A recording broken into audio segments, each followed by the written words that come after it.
It's just standing there, right in the tree line. Can you guys see that or not?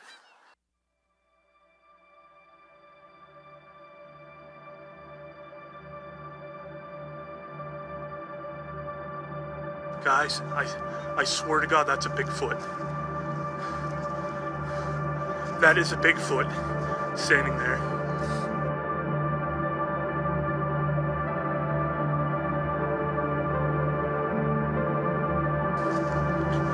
It's staring me down.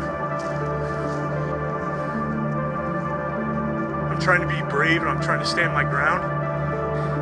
And the thing's standing upright looking at me. Beyond that snow, and it's standing up, and it's staring at me.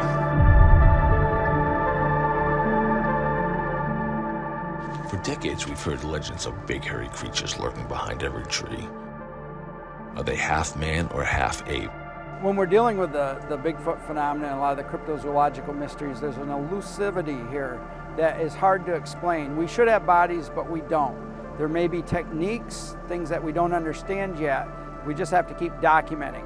I mean, we have other things in a fossil record similar to man and other types of apes, and this seems to be somewhere between less human and human. Could these beasts be relic hominids? Have our ancient cousins returned from our past to live amongst us? Got to the house, told my mother I'm crying, I saw a monster, blah, blah, blah. When I described it to her, she had knew what I was talking about, and then everybody was telling me that you saw Bigfoot. I actually took a lie detector test and passed. Are we seeing more Bigfoot? No, but we are seeing an increase in Bigfoot hunters, so they're seeing more Bigfoot. Right off the kitty corner of my car, here's this creature standing there, 7.5, 8 foot tall, 400 pounds, maybe more, maybe a smidgen less, staring at me. So do you believe? I do, yeah. You do believe? I don't think there's any scientific reason why they wouldn't exist. I think there's a host of paranormal entities or cryptozoological mysteries out there that haven't been identified yet. I have heard but not seen. Nothing's believable until it's right in front of you believable. In over 400 years since English adventurers first established permanent settlements here in New England, the history of New England is filled with wonderment, mystery, and haunted locations. New England needs to be recognized on the map as a major Sasquatch hub. If you think they can exist out there, they can't exist here. When devil monkeys run loose and woods devils frighten local children, New England never has a shortage of stories of mysterious phenomenon. You know, it's just a place where a lot of unexplainable things have happened throughout the years. Yeah. Show me Bigfoot, show me your evidence. Yeah. And let's talk about it. I'm Mike Tinsley, and for the last year I've embedded myself into the Bigfoot community and the world of cryptozoology. Let me ask you this. Yeah. Where's the body? Where's Bigfoot's body?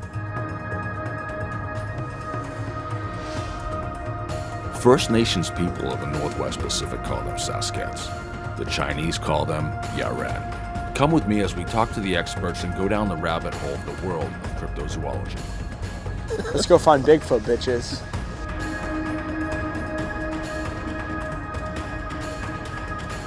Whether it's a Bigfoot, woods devil, or devil monkey, what I want to know, is there a man ape among us?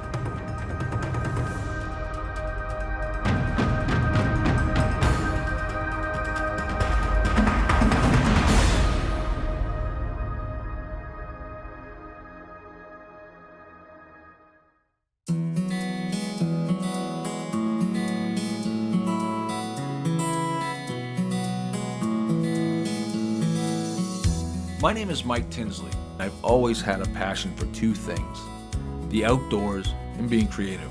Ever since I was a kid, I loved spending time outside, building forts, hunting and fishing, riding with my friends, camping, hiking. I was always up for an adventure. As for being creative, I always found different ways to channel creativity with writing, but mostly by making videos and telling stories.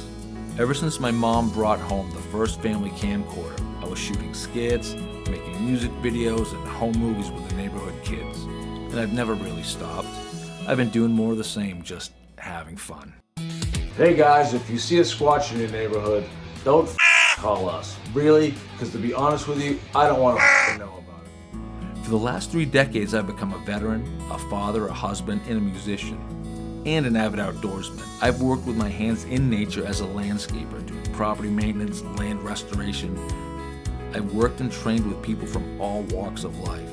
So here we are about to go down a Man Ape rabbit hole. How did I get here? Well, over the last few years, I've picked up all sorts of cool trinkets with images of Bigfoot. Anytime we travel, we buy Bigfoot. Coffee mugs, hats, stickers, all sorts of random novelties.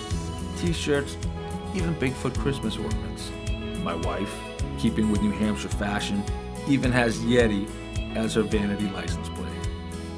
Anything with the image of the world-famous Bigfoot is going to be a great gift in our family. Sasquatch definitely has its own place in our hearts. I have teamed up with Kelly Porter of the New Hampshire Bigfoot Society to uncover the cryptid mysteries here in New Hampshire. I have a background in horticulture and plant identification, terrain association, and I'm an avid outdoorsman with some general survival skills. And for decades, I've heard stories of cryptid encounters here in New Hampshire. So we've joined forces to get to the bottom of them. Mike and I have been working for a couple months now, but we haven't really had a chance to sit down and kind of talk to you about your whole experience with Bigfoot. So it started out with myself and Matt Arseneault creating Chaos Theater Productions. And one of the things that we had talked about over and over again was creating content. And one of the ideas was Bigfoot.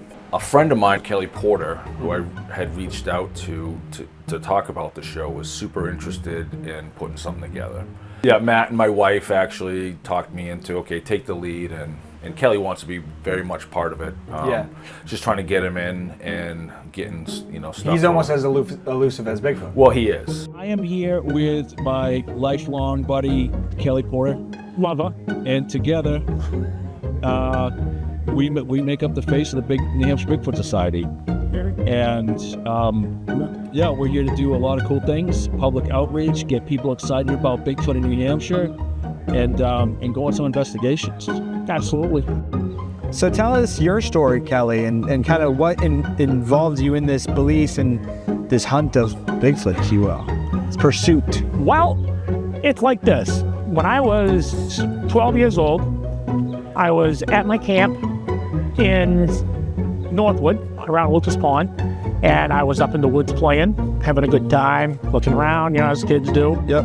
And I saw what I thought was some weird guy walking through the woods. Brushed it off as that. And then a couple years goes by, and there was a show back in my day. It was called In Search Of. And Leonard Nimoy, yes.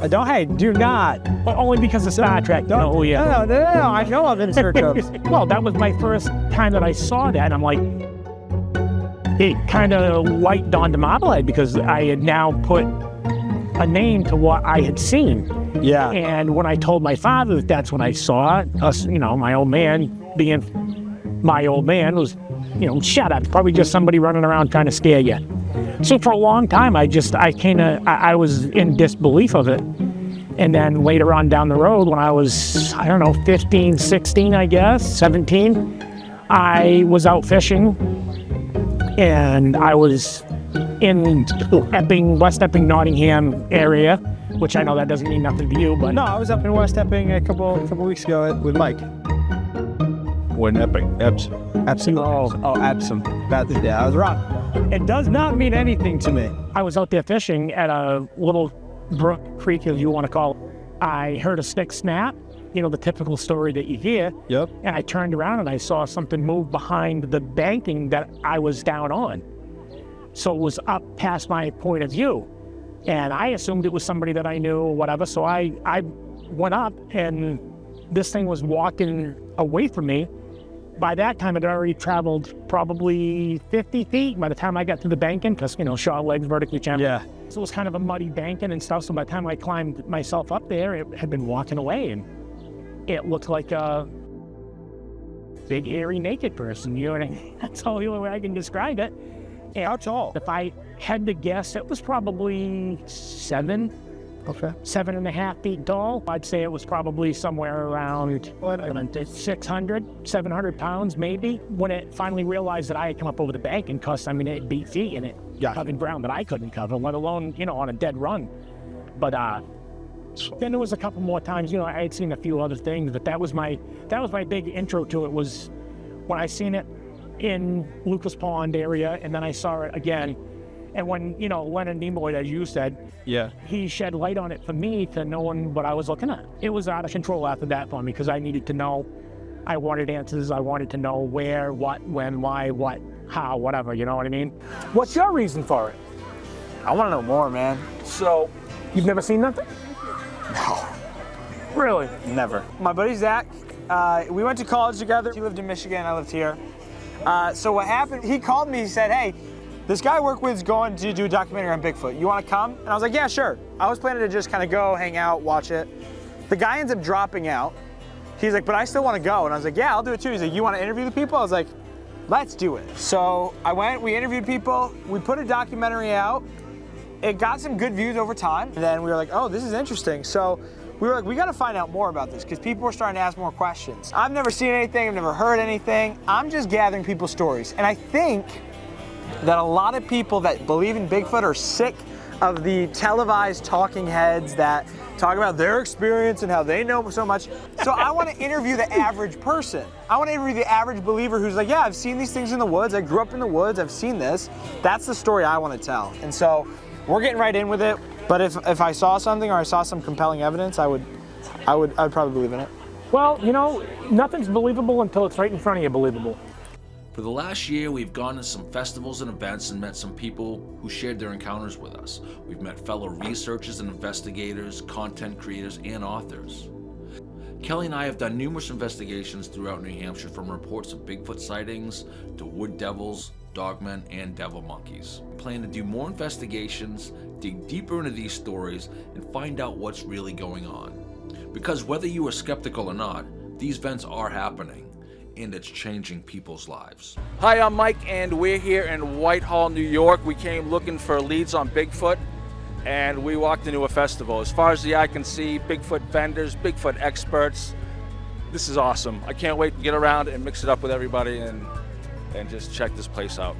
My name is Barbara Spohr. I am the main coordinator for the Whitehall Sasquatch Festival here in Whitehall, New York. So this is a really, really special day for our community. This is the biggest event that we have ever had here in Whitehall. We have volunteers who work tirelessly all year round to make this festival a success. It brings a lot of economic opportunities for our small rural community. Businesses have actually told me in the past that this festival has kind of saved them from going under, which is a really, that's a really great feeling. So it really is very impactful for the community. We have so many vendors here, a lot of small businesses, so we really are trying to support them. Why the attraction to Whitehall with Bigfoot? Yeah, Why? Whitehall's a hotspot. Whitehall's a Sasquatch hotspot. There was a sighting just as recent as July, this past summer. So I think it's, it's just a place where a lot of things have happened. People really enjoy coming in and unlocking those mysteries per se. This festival and so many others just like it around the US and Canada bring Bigfoot enthusiasts, researchers, vendors, content creators all together in a fun and exciting way, the perfect distraction from the daily grind. Most Bigfoot researchers and investigators are citizen scientists, avid outdoorsmen, hunters, amateur sleuths, and private investigators. Together they work with scientists to put the puzzle together to track down the elusive Bigfoot. In 1976, Officer Brian Goslin came face to face with what he says was a Bigfoot. My name is Brian Goslin. I'm a local here. I'm the police officer back in August of 1976 that had the up-close personal encounter on Abear Road. You got to live it with me because something told me to turn my spotlight on now. Something just told me to do it, and right off the kitty corner of my car, here's this creature standing there, 7.5, 8 foot tall, 400 pounds, maybe more, maybe a smidgen less, staring at me. And as soon as I hit it with my spotlight, it brought his hands up like this, put his head back, and just let out such a deep, guttural, from the bottom to the top of the scale. And it lasted probably 10, 15 seconds. And at 30 feet, I guesstimated it was 30 feet, it was just like me blowing a tuba right directly in your face. I could feel it in my chest. I had my hand up, the hammer pulled back on the gun, and all I could hear in my head, believe it or not, is I'm not going to hurt you, I'm not going to hurt you. And while all this is going on, I'm standing there looking at something that don't exist. I didn't go out as a complete non-believer. Why should I disbelieve my brother, his friend, my father who was a sergeant here in Whitehall, 2 New York State troopers, 2 deputy sheriffs that all saw it. Why should I doubt them? But I went out for my own curiosity, and it's the trooper that went out with me, and he was on duty, went out for my own curiosity, and thank God I stayed where I did. Whitehall is famous for Bigfoot sightings. Now, most people associate Bigfoot with the Pacific Northwest, right? But there are a ton of sightings here in New York State. Actually, every continent on the planet has Bigfoot reports. They're just called something different. And almost every state in the US has reports as well. In the Bigfoot phenomena, we have what I call confirmation sightings. And that's like Cliff Sparks' sighting in 1975 at the Country Club. That's like sightings like Dan Gordon's. And not only did Dan Gordon in 1982 see a creature cross the road in front of his police car, he was with another officer at the time, who remains anonymous, who corroborated it. And he took a polygraph. There's almost nothing else he can do to further prove his story. My name is Andy Gordon. My brother Dan was one of the cops that had a sighting down by the South Bay. He and the other fellow cop were driving down on patrol, and all of a sudden this creature jumped off the ledge, ran across the road, then over the guardrail down to the bank, and my brother stopped the car and went out to see what it was, and come back, and the other cop said, boy, that was some bear, and my brother said, that was no bear. I'd have to believe my brother that he saw something, and he would never not lie about something like that. He held it in for a while because he figured nobody would ever believe him. Well, it's taboo. Yeah, and unfortunately he's passed away a few years ago, and he always said, before I pass, I hope I get exonerated, somebody finds it. Well, that's what everybody here is looking for, right? That's right. And what would you say is the percentage of these sightings are hoaxes? Hoaxes, actual hoaxes, probably around 10%. Oh, only 10%. Misidentifications, or probably about 30 to 40%, even 50%. And then 40%, then probably about another 10 to 15%. We're kind of in the middle. You really can't determine where it lies on the spectrum. So probably the amount of I'll encounter Bigfoot is probably about around 20, maybe 25%. I've heard them before out in Oregon. I've heard them do kind of like an ape-like grunt, like a boom. I've smelled them.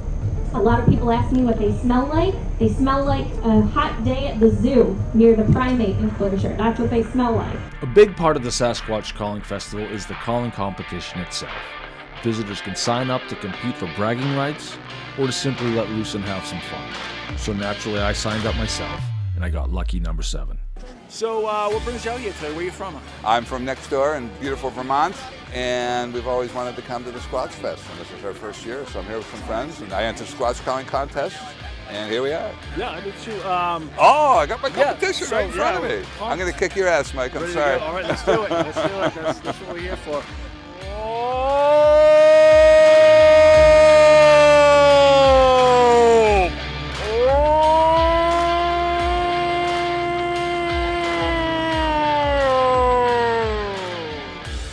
Now, you guys have a Squatch call? We're working on one. We're working on one. We're formulating one. We're getting in the spirit. What I heard was you have to just call the Squatch from within.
And the winner of the adult division, Whitehall Sasquatch Calling Festival, is number 33.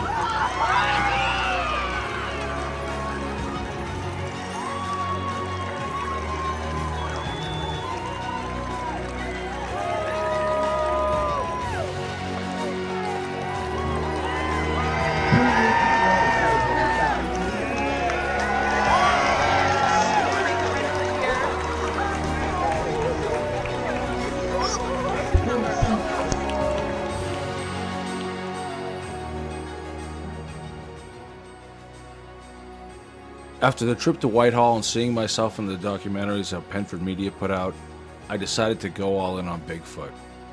And I brought that enthusiasm to the New Hampshire Bigfoot Society.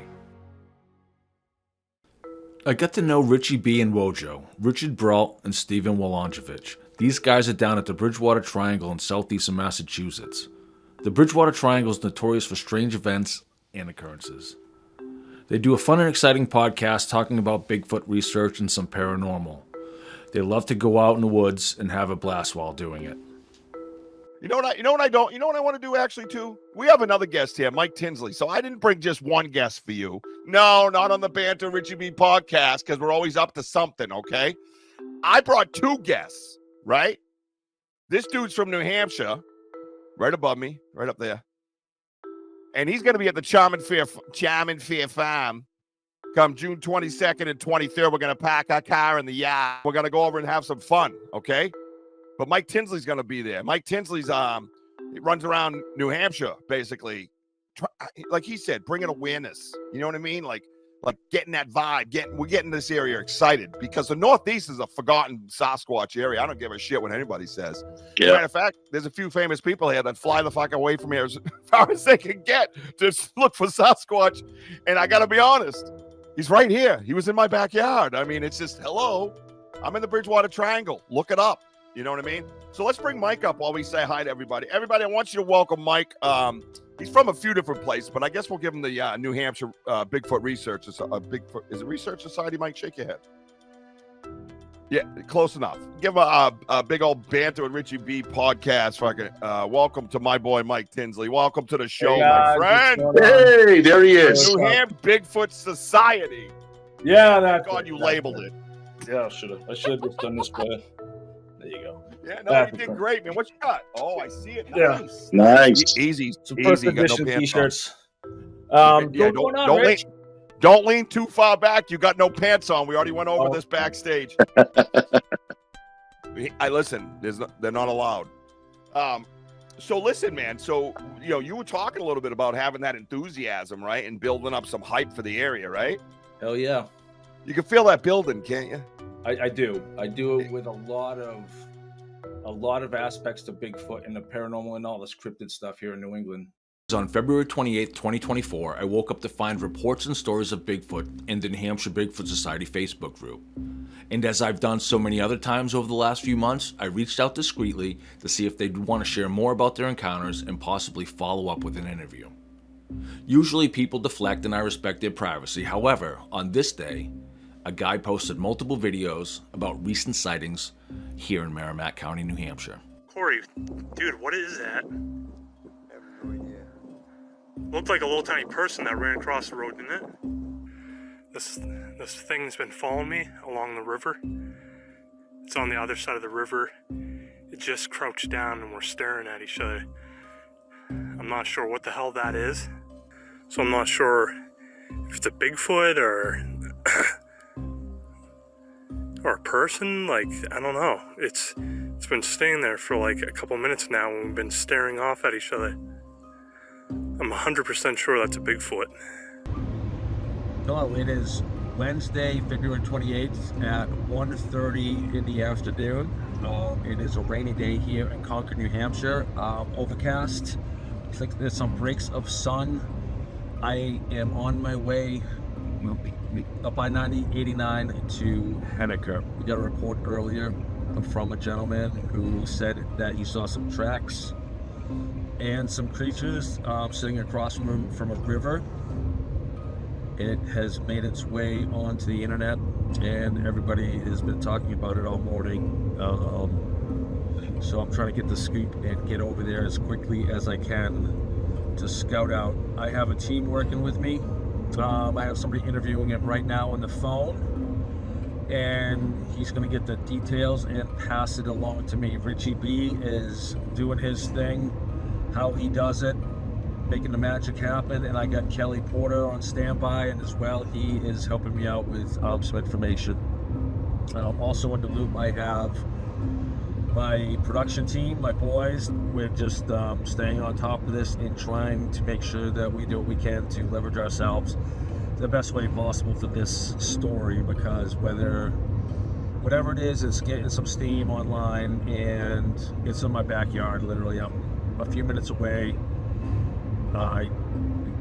Probably about maybe 15 minutes out. I'm waiting for the exact coordinates to go there. I'm going to do kind of a quiet scout, kind of sneak up, just get a lay of the land and check for anything out of the ordinary, get a baseline of what it is that's going on in that area.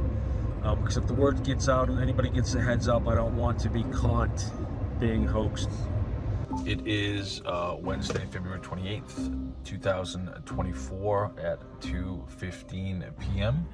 I'm currently at Amy Brook Park in Henniker. I am looking, I don't have my compass, but I'm looking at Pat's Peak. I'm in the parking lot facing up to the road.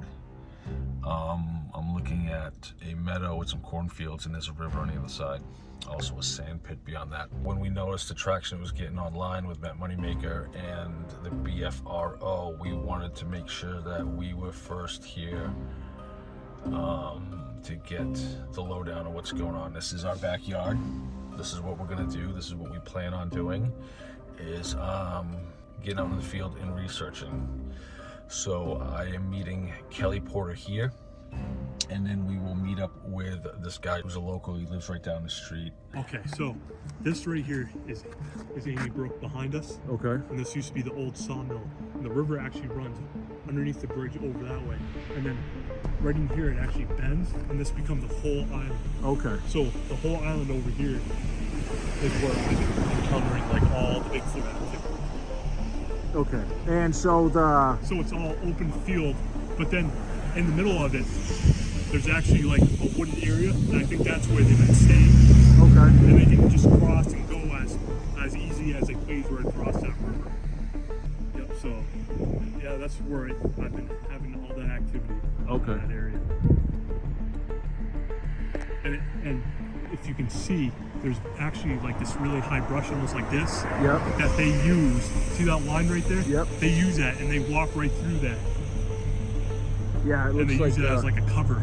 I noticed that there's little tiny red berries that grow on there, and I've watched them pick these little tiny red berries and eat them. So that could be, what time of year is that? That would be spring. Spring, berries in the spring? Yeah, berries in the, well, more spring, summertime. Okay. they're really lucky, sometimes they're not on there as often. Yeah. Okay. Yeah, I've been seeing them eat a lot of vegetation and stuff. But yeah, that's definitely where I've had all my experiences. Okay. Yeah, I've been horrified to go on that horse trail, but I'm getting braver. Yep. Well, let's go.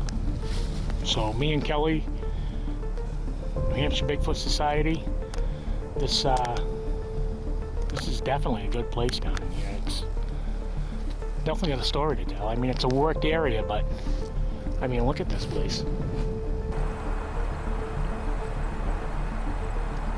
Stump Squatch, I guess. Still haven't seen Mike and I figured they would have emerged over here on the other side of the river by now, but let's continue on down the side of the river here, and we'll head back further towards the other side of that field. Down here is where he says the aggressive male is, correct? So I wonder if it's over by them power lines right over there. Alright, let's continue on a little ways.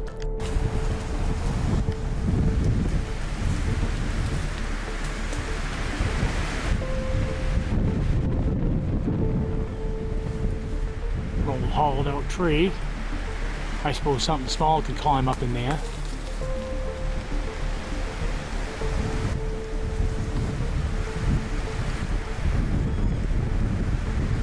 Mike and our witness is over there on the other side of the field across a brook. We're on a hook in the river in Henniker.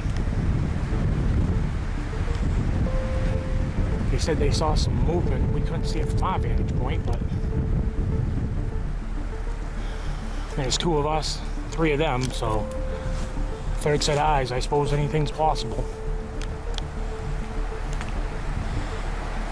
See. Where are you? Is there like a river or a stream or something between you guys and the field? Yep. So you can't cross that field where that pumpkin is? No, there's no way. No, I can't either, right? Negative.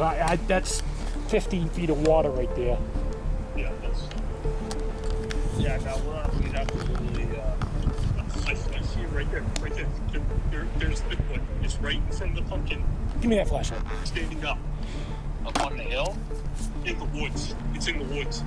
In what woods?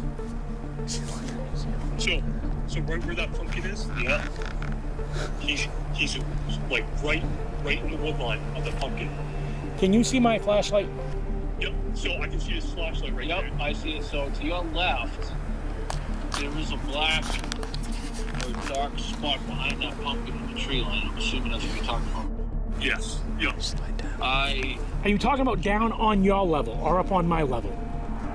Right, well, it's level. Eye level to us, it's level to the pumpkin, but it could be set back a little bit into the tree line.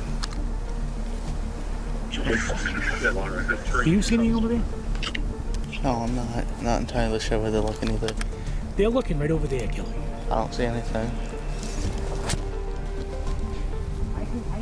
I have full vision of that pumpkin and that whole edge right there, and I don't see anything. That area that I was looking at, it's gone. It's gone. Well, if it's gone, it hasn't gone by us. We met at the truck at the end of the evening when it was dark and raining. We had a conversation about how we were going to proceed for Sunday. We would return with a group of Bigfoot investigators as well as a camera crew. More importantly, we planned to keep this amongst ourselves and not to let any other groups in on what it was that we were doing. That night, my phone blew up. I talked to him on the phone because he restricted his number. He said this Sasquatch is like a sitting duck. It shouldn't be acting the way that it is, and it shouldn't be out in the open during the day, and he thinks that he can catch it, and he's really trying to push to get out here. And there's been black vans going past that all day long, that area. So, like you said, we might need security. I don't know if there's going to be a fight between us and the BFRO, but it's looking like it might be like that. I received several messages telling us how scared he was that he was being stalked. I've seen people walking out today, usually where I go walking, and they're carrying backpacks, and they got like a whole bunch of shit, like the whole 9 yards. I didn't follow any of them because I didn't think it was a good idea, but I've been noticing a lot of activity of people going out that way. I'm not listening to him, but he told me to stay away from the small groups. They're radical, they're all crazy. He told me he's the big wig, to follow him so there will be no bullshit. But every single thing that he said does not sound like it will be good for that Bigfoot group. He's got a lot of plans, and I'm fucking scared for that group. He wants to bully everybody into silence because they're coming out. I mean, Bigfoot is coming out into public, into people's eyes and views, and he wants to silence the little man. It's fucking sick, man. It really is. The BFRO is disgusting. Like, they're full of rats and big wigs, and it's fucking scary, man. Like, I've been dealing with the big wigs calling me, like, restricting their numbers, man. Like, they really want in on this, and it's fucking scary. I've heard of conspiracies of men in black coming to kidnap Bigfoot, but really? He told me to deal with Crystal and a guy named Steve. They've been in the field for years, he said. He told me to ignore you guys. I told him I was going through a group, but I didn't tell him who. And he said that he was going to ruin us, ruin you guys. I should stay with him because it's going to make me famous. I don't want any of that fucking shit, man. I really don't want to be famous. And who's this witness? And why is he feeding us all this stuff? Look what they're doing. Right now, we got a Bigfoot. Its head is over that sand pile. See the top of its head right now? It's like bent over. And it's just kind of watching us right now. Not sure if you guys can see that. He's like right behind the sand pit. And we're heading over there, and it looked like he was kind of digging. You see his brownish black body. I don't want to get any closer to it, but from Bigfoot bounty hunters. I'll zoom out for you guys. He's right behind that sand pit. Good couple, probably 30 yards, 40 yards from it. You can't see us, but there's Corey. He's just getting our guns ready because just in case.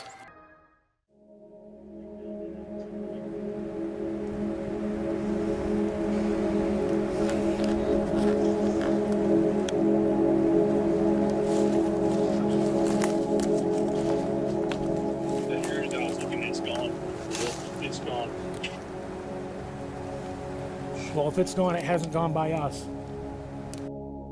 Dude, what is that? Looked like a little tiny person that ran across the road, didn't it? This thing's been following me along the river. It just crouched down and we're staring at each other. I'm not sure what the hell that is. So I'm not sure if it's a Bigfoot or a person. Like, I don't know. It's been staying there for like a couple minutes now, and we've been staring off at each other. I'm 100% sure that's a Bigfoot. After Kelly and I spent some time with the witness in Henniker, we realized quickly that things didn't seem to add up, and despite the witness pointing out a Bigfoot to us, we found no evidence of any creature of any kind. He said this Sasquatch is like a sitting duck. It shouldn't be acting the way that it is, and it shouldn't be out in the open during the day, and he thinks that he can catch it, and he's really trying to push to get out here. And there's been black vans going past that all day long, that area where I go walking, and they're carrying backpacks, and they got like a whole bunch of shit, like the whole 9 yards. I didn't follow any of them because I didn't think it was a good idea, but I've been noticing a lot of activity of people going out that way. Who's this witness? And why is he feeding us all this stuff? He told me to stay away from the small groups. They're radical, they're all crazy. He told me he's the big wig, to follow him. Every single thing that he said does not sound like it will be good for that Bigfoot group. He told me to deal with Crystal and a guy named Steve. They've been in the field for years, he said. He told me to ignore you guys. I told him I was going through a group, but I didn't tell him who. And he said that he was going to ruin us, ruin you guys. I should stay with him because it's going to make me famous. I don't want any of that. I really don't want to be famous. During this investigation, Richard Brault, the host of Banner with Richie B podcast in the Bridgewater Triangle, Massachusetts, worked with the witness to gain his trust. Richie helped us make plans with the witness to show back up on Sunday. We're going to come back with the New Hampshire Bigfoot Society and Penford Media to really bite into this story and not to let any other groups in on what it was that we were doing. Later that evening, I got a message from Steve Kulls, who I met in Whitehall. He sent his personal cell number and asked me to give him a jingle. It was that moment that I realized it was Steve Kulls, the Squatch detective, that the BFRO was dispatching to assist Crystal Panic, the local representative here in New Hampshire. Although I get along great with Steve at the Whitehall Festival just a few months before, I knew listening to his podcast that he was a tough investigator who makes his reputation on busting hoaxes and finding the truth in search of Bigfoot. Steve apologized for getting involved in the New Hampshire case. When he took it, he thought it was in New York, and they were going to check it out anyway. Let me just give you a little background. Mike and I met at the Whitehall Bigfoot Festival, and him and his crew traveled out there to kind of film interviews and talk to people, and it was just such a good time. Mike is such an inviting guy, and it was like instant getting along with him. All of a sudden, I notice here's this New Hampshire Bigfoot Society. And guess who's kind of like front and center of it right now is Mike. So we said we got to get Mike on the show and we'll talk. And so welcome, Mike.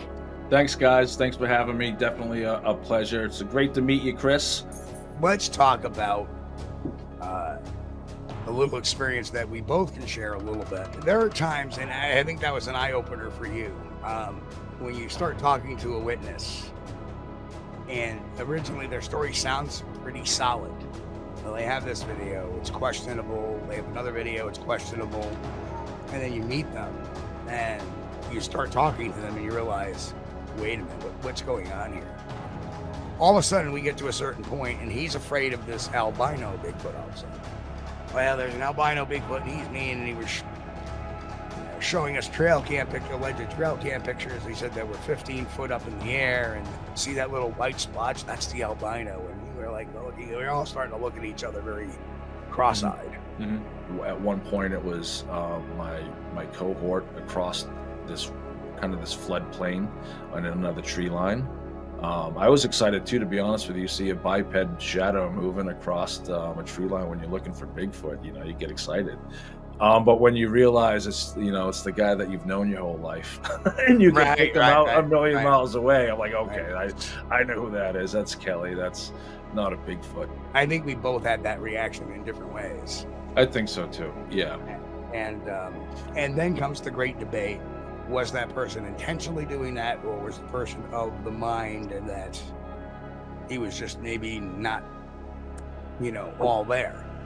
So it becomes that crucial point where you say to yourself, well, do I out this person because the person's just, it's not no fault of his own, right? It's just the way his mind is working. Right. Or is it, because he is intentionally trying to do that? The next morning, I woke up and sent a message to our witness. I told him that I personally knew Steve and that he had nothing to worry about. I did remain silent on social media and stopped from texting anybody in the group and waited for the moment to pass so we could do our thing on Sunday. A few days after Kelly and I got the runaround in Henniker, Richie B sent us a photo of the alleged witness with Steve Kulls and Crystal Panic of the Bigfoot Field Research Organization, along with Alex Petikoff from Small Town Monsters. Richard was upset with me, implying that I handed our witness over to another group behind his back. I didn't agree. He told me that he nor the witness was interested in working with us on Sunday. A few days later, Steve sent me this video. After Richie told us that he wasn't coming up on Sunday, it looks like he did anyway.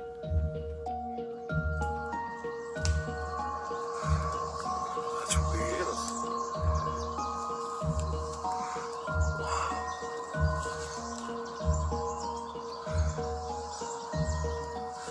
It's just that one area.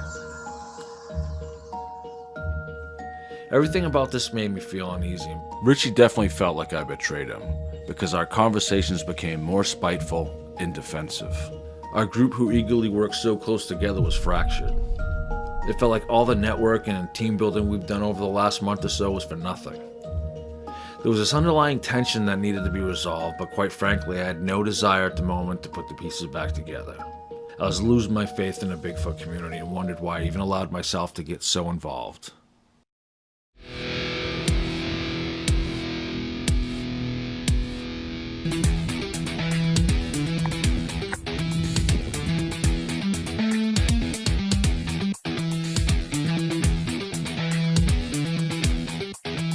Hey guys, if you see a Squatch in your neighborhood, don't call us. Really? Because to be honest with you, I don't want to know about it. Call anybody but me. Okay? Thank you. Have a good one. After the smoke cleared from Henniker, we decided to meet in Portland, Maine, at the International Cryptozoology Conference hosted by Loren Coleman, the godfather of cryptozoology. Today, I am headed to Portland, Maine for the International Cryptozoology Conference.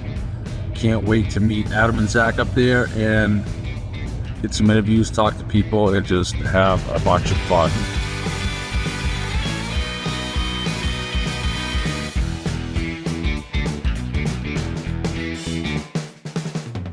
It is Saturday morning, and I've arrived at the venue where the International Cryptozoology Conference is going to be. Just waiting to hook up with the boys and go in and see what's going on. The International Cryptozoology Museum is a small museum in Portland, Maine, founded by Loren Coleman. The International Cryptozoology Conference is an important program and fundraiser supporting the nonprofit, scientific, and educational mission of the International Cryptozoology Museum. Population of Bigfoot, what are we thinking? So I mean, in order to stay hidden the way that it has, we'd have to have a fairly small population that would probably have to be migratory and somewhat nocturnal or crepuscular. Mm-hmm. That's really the only way to make this work. And I think that a small population, it's hard to put numbers on that without really digging into it. Because I mean, if we're talking about right whales, they can survive with an incredibly small population, a dozen of them. It's not too sustainable for the significant future. We'd like to get those numbers up, but the larger mammals can survive with smaller populations. If we're talking about cheetahs, there's a very small population of them in I think it was the hundreds the last time I saw. Hopefully it's in the thousands now. Yeah. And then there's other, orangutans. Wild orangutans have incredibly small numbers in the wild. So, we might be talking about hundreds, possibly thousands of individuals, which is scientifically possible. Yeah. I haven't seen the physical evidence. Why would Bigfoot stay hidden? Can we find clues from other wildlife research that explains why low populations are so hard to track down? My name is Jean Tewksbury. I'm an eastern puma researcher, but I look into the sightings in the state of Maine that people have. They're supposed to be extinct in the state along with most of the East Coast except for Florida, but their sightings reported daily, really, on a daily basis. So mountain lions are one of my favorite. They're my favorite big cats. But I didn't realize at the time that they were considered to be extirpated from the state. So when I started working at the museum in 2015, Loren had mentioned to me that I need to start looking into the mystery cat sightings because my county of Lincoln County has the highest concentration. And I thought he was talking black panthers, and and he goes, no, mountain lions. And I'm like, there are mountain lions in Maine. No, there's not. They're not here. The state does not. There's mountain lions, so we went back and forth for a while.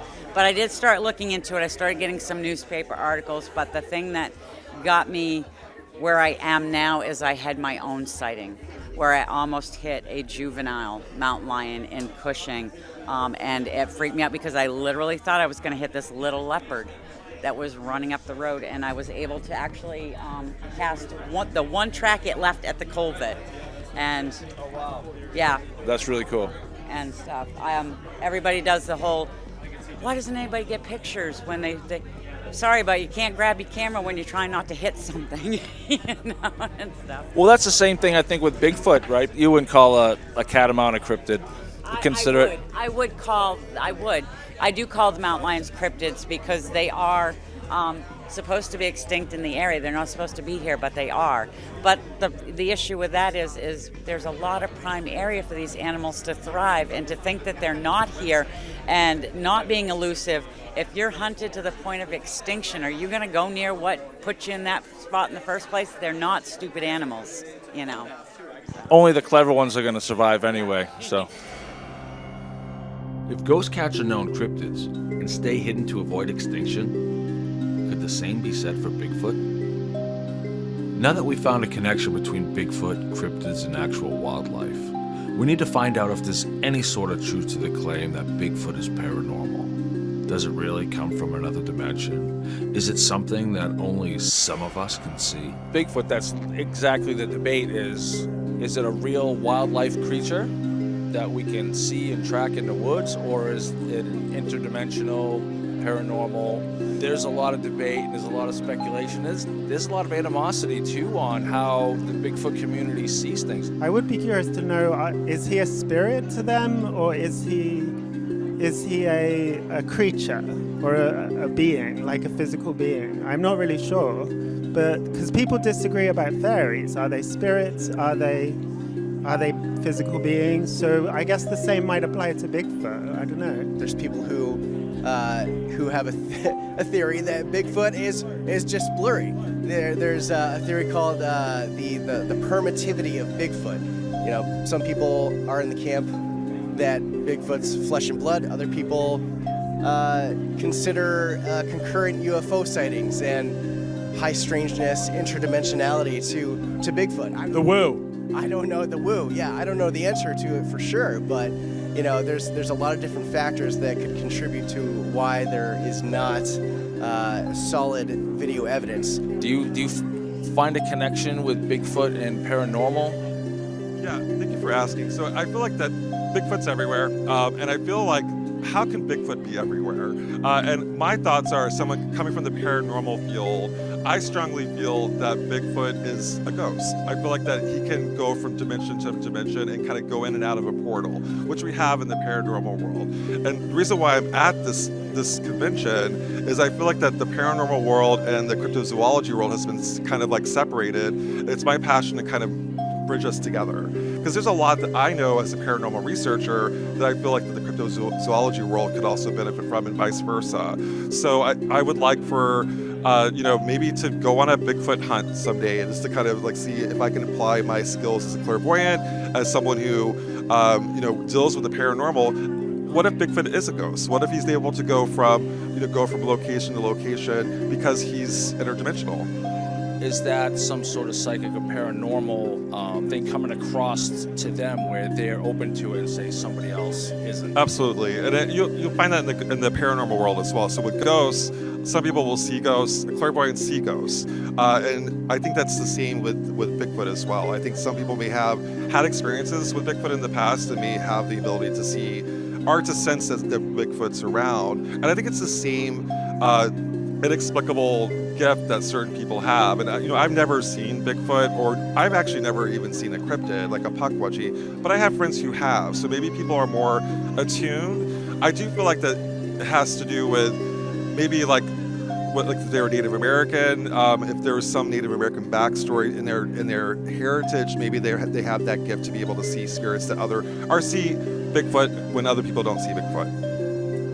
Our goal in Portland was to learn more about the possibility of man apes and to connect with other groups and researchers to build a network of our own. This network could support us during another investigation. The Maine Bigfoot Foundation is in my neck of the woods, so I reached out to Pete Small and Mike Vachon. They were easy to talk to and showed a lot of interest in helping us out any way they could. Yeah, I'm Pete Small. I'm with Maine Bigfoot Foundation. I'm vice president of the club. And then over here, I'm Michael Vachon. I'm the co-founder of the nonprofit, the Maine Bigfoot Foundation, and we're just seeking species recognition one step at a time and trying to educate people about what's out there. Here I am, I'm training new people to do it, and we started a full nonprofit to document the sightings here in Maine, and we're willing to work with anybody. I So don't want to say this too loud, but we're also following a case where we're a local small group and we've had some interference with the BFRO. Have you guys dealt with them at all? Like, we've had some issues with them in the past. yeah, we've dealt with them. I try to deal with them kindly, and I talk to when their investigators come and talk to me, I fill them in on a little information that I have, because the gentleman who taught me and the gentleman who cast those tracks, which is my uncle, he was in the infancy of the BFRO. He was one of the people that was investigating for the individuals that have the BFRO, and him and the other investigators stepped away after a statement was made to him, and that's all I'm going to say. So just be wary of dealing with them. Some of the things that I'm interested in learning about is either the difference or the correlation with like Bigfoot, wood devils, devil monkeys, and some of that stuff that we do is eventually kind of peel back and kind of see what it is. You can't go around New Hampshire and talk about Bigfoot without hearing about woods devils. Historically, woods devils comes from northern New Hampshire and Coos County. Some tell me it's either a guardian spirit of the woods or a demon apparition preying on souls. Some researchers might tell you that a woods devil is kind of like a modern version of Bigfoot, slightly different characteristics but not uncommon to what people report about Bigfoot encounters. It might just explain how diverse Sasquatch populations can be, not unlike humans whose observable traits and temperament vary from individual to individual. Or possibly the existence of a one-of-a-kind endemic species. A creature unlike no other, a slender man who lurks behind the trees and gives ferocious screams at night. I mean, I think the like Bigfoot and wood devils, to me, they're kind of a similar thing, the same thing, at least personally. The wood devil stuff I've been really interested in. I've spent a lot of time up in the Berlin area and Coos County, Pittsburgh. I've tried to track down the origins of the wood devil story. Haven't been able to do so successfully, but I was told that there was a book from 1888 that had the history of Coos County. Supposedly was the first one to mention that, but I have not been able to track that down. I can't get a physical copy. A Maine woman who grew up near northern New Hampshire shared her story of a woods devil from her childhood. One night, while she was supposed to be in bed sleeping, she quietly hid behind the wood stove and overheard the grown-ups in her family discussing a plan to hunt a mischievous wood devil. Before the beast got too close to the house, it had to be taken care of. She goes on to say that it was never spoken of in mixed company and certainly not around children. I asked her if she was willing to be interviewed, but she politely turned down my offer and asked for her privacy. And although she's active in Bigfoot communities, she doesn't trust outsiders from getting too close, and I can't disagree with her. I've been told stories of people who grew up in that area that said, my family used to have a camp in Pittsburgh, and they would warn us in the 70s, don't go in the woods or the wood devils will get you. And that was kind of like a boogeyman story. A lot of cultures do that with the monsters all over the place. Like, nothing new, right? Could the story from the little girl in Maine be just that? A cautionary tale to stay out of the woods so you don't get hurt? A lot of people think the wood devil's story was kind of invented on the internet, but I've found that it actually predates the internet. Okay. To me, a lot of the wood devil descriptions and the sightings just fit the sort of what we think of as Bigfoot in the modern day. And probably one of the most interesting stories I have that kind of relates to the wood devils was I was doing a library talk in Dover, New Hampshire after the talk, and this lady comes up to me and she starts telling me this story. She says it was either her uncle or her dad. He was a prison camp guard at this place called Stark Camp in northern New Hampshire. World War II, there was a POW camp there, right? They had Germans up there. There's actually a famous escape where one of these Germans made it all the way to New York City before he got caught.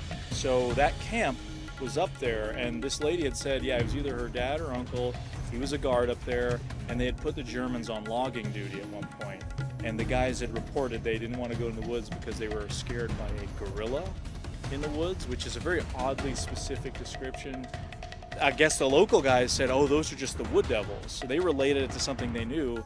How would these German guys, who were obviously not there by their own will, I mean, this is World War II, it's like an American guy being in some random forest in Germany, predicting the local lore about some creature like Krampus or something out there, right? It doesn't make any sense. Like, they wouldn't have had prior knowledge, especially pre-internet era.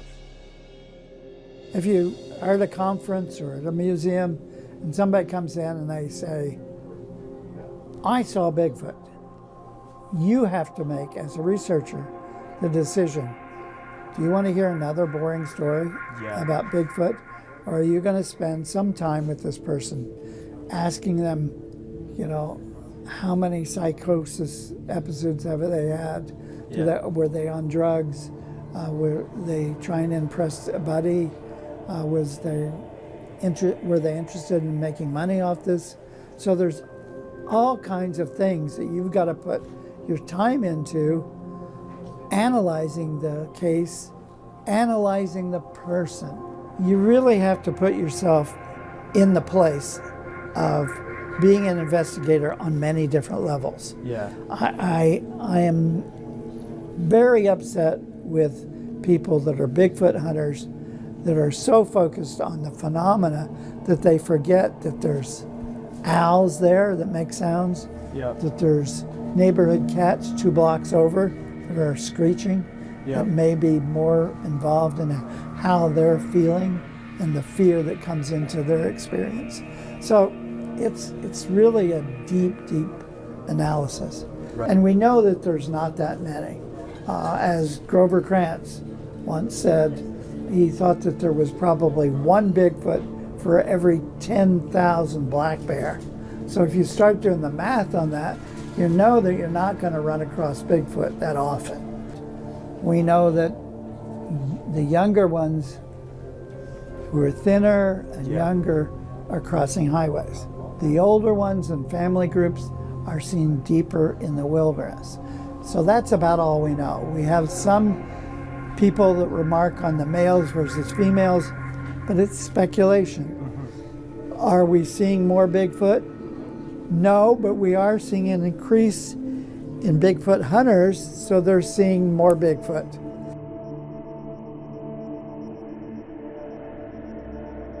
There's a lot of devil monkey stories around. I've heard of the Danville one. That could just be like an escaped monkey kind of thing, as Loren Coleman would say, the kind of the out-of-place animals category.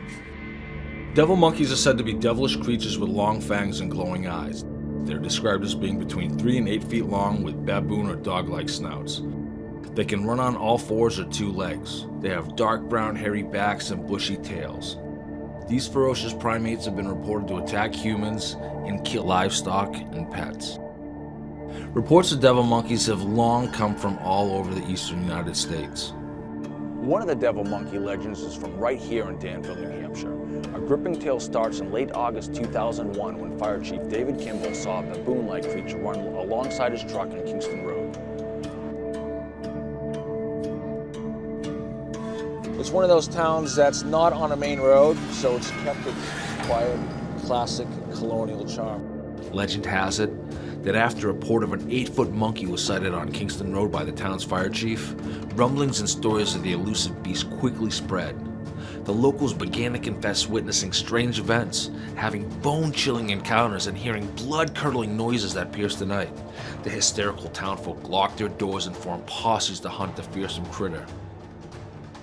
Town officials seeking help were on standby at a network TV studio, and just before they were about to go live, the first of 2 planes that morning suddenly crashed into the World Trade Center towers. Since no one was paying attention, the Danville devil monkey escaped to the town forest, where it haunts the woods to this very day.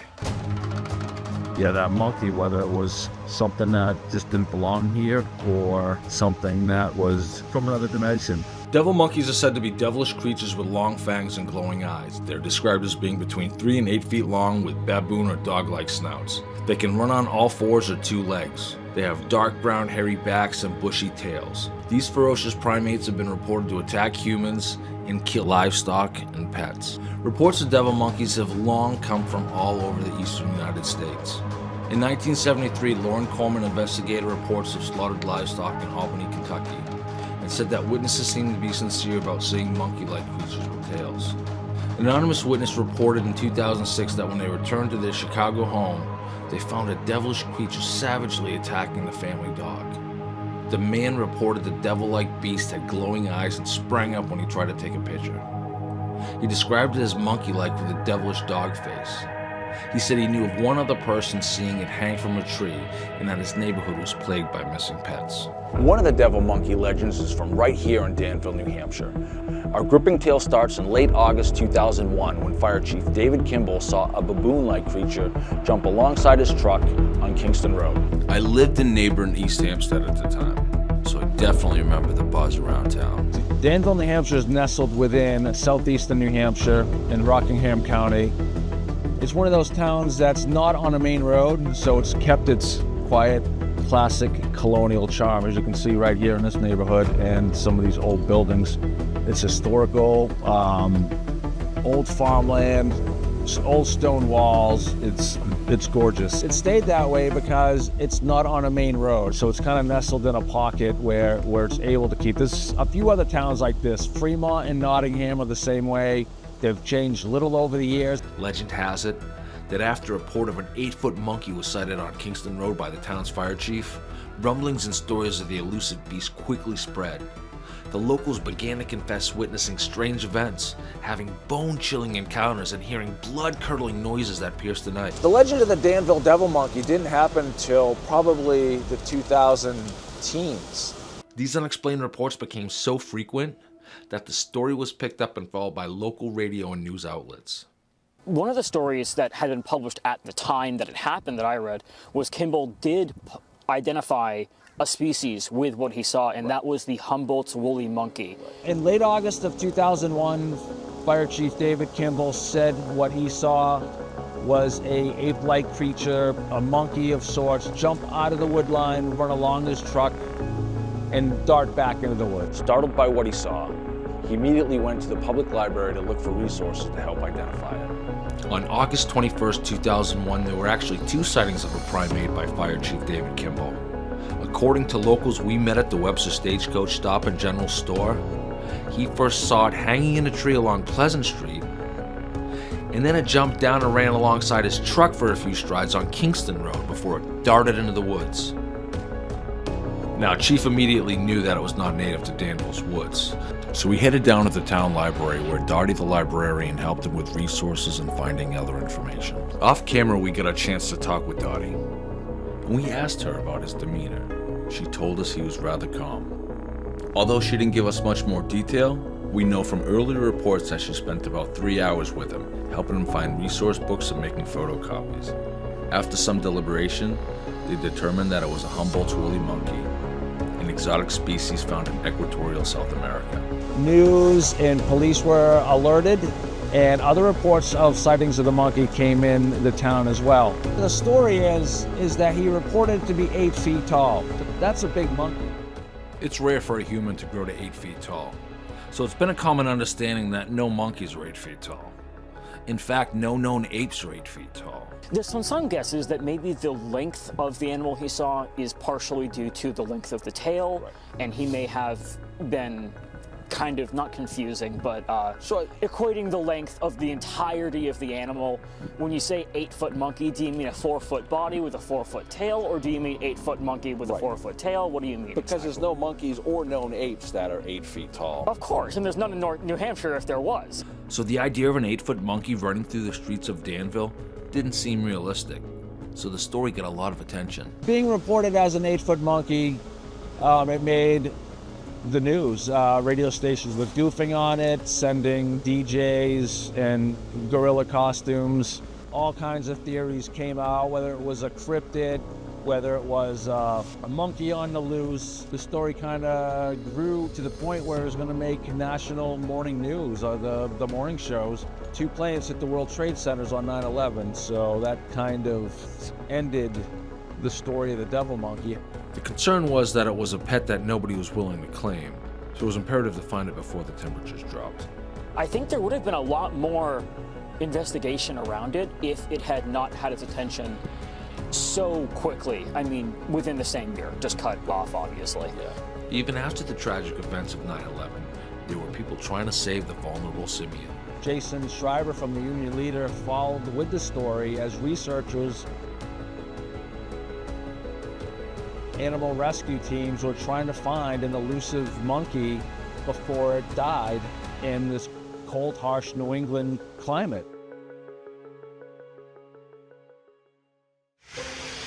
We're here at the Danville Town Forest, and this is the time of year where that devil monkey would have been on the loose, ripping through these woods. And this is where everybody says they hear screams. There's some crazy stuff going on. So we're going to get in here, kind of check it out a little bit. It is really a gloomy day, but that adds to the creep factor, right? It's seasons are turning. It's definitely getting cooler and damper.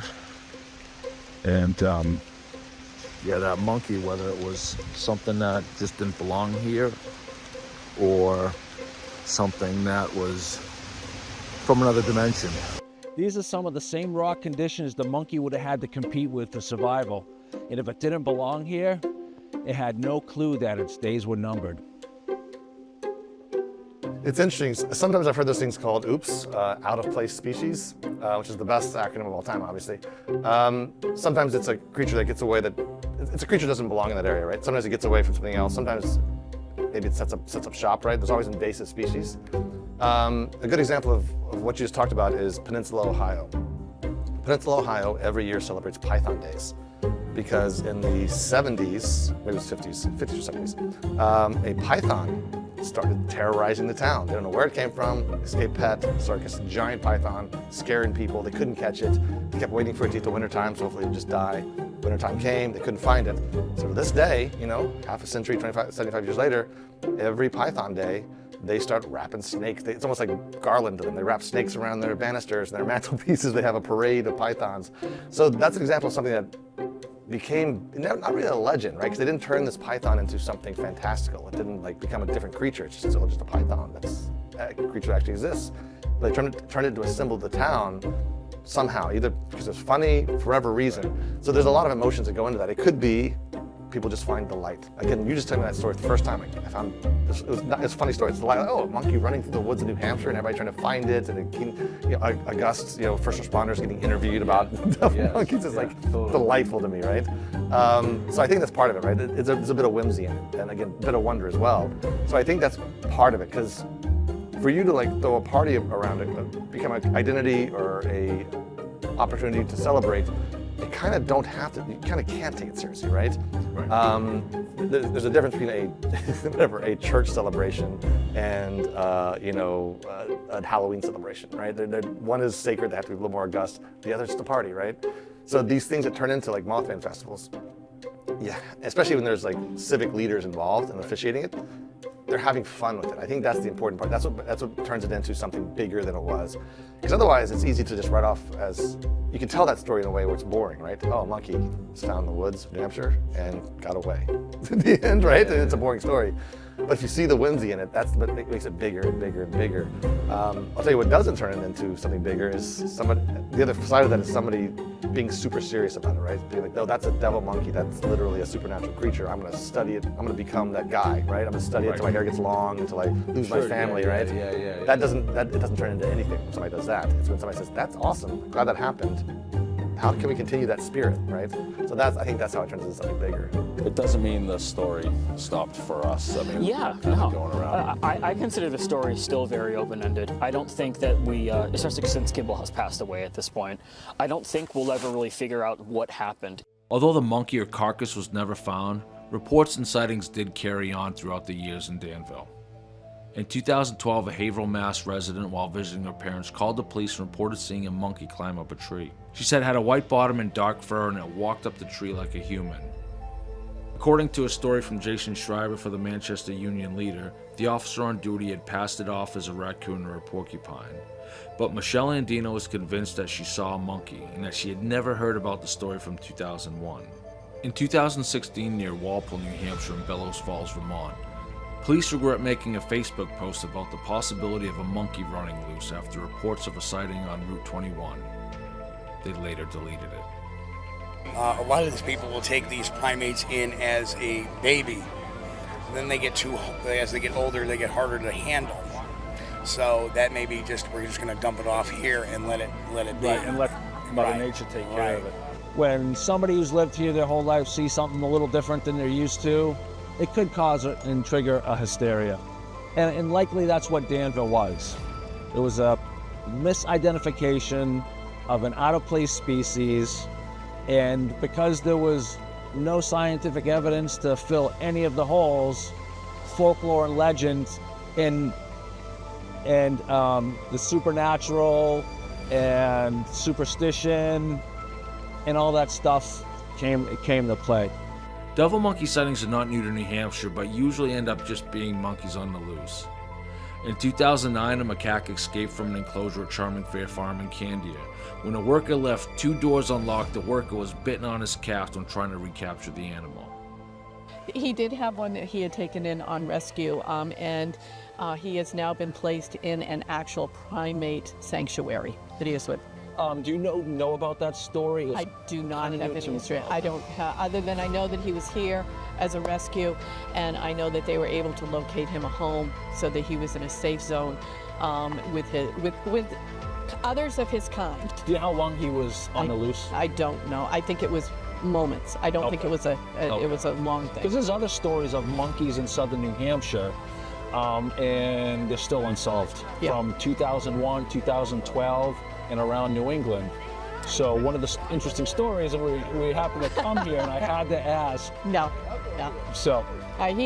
Junior was, I think, out for a very short run, and he is in a very happy place right now.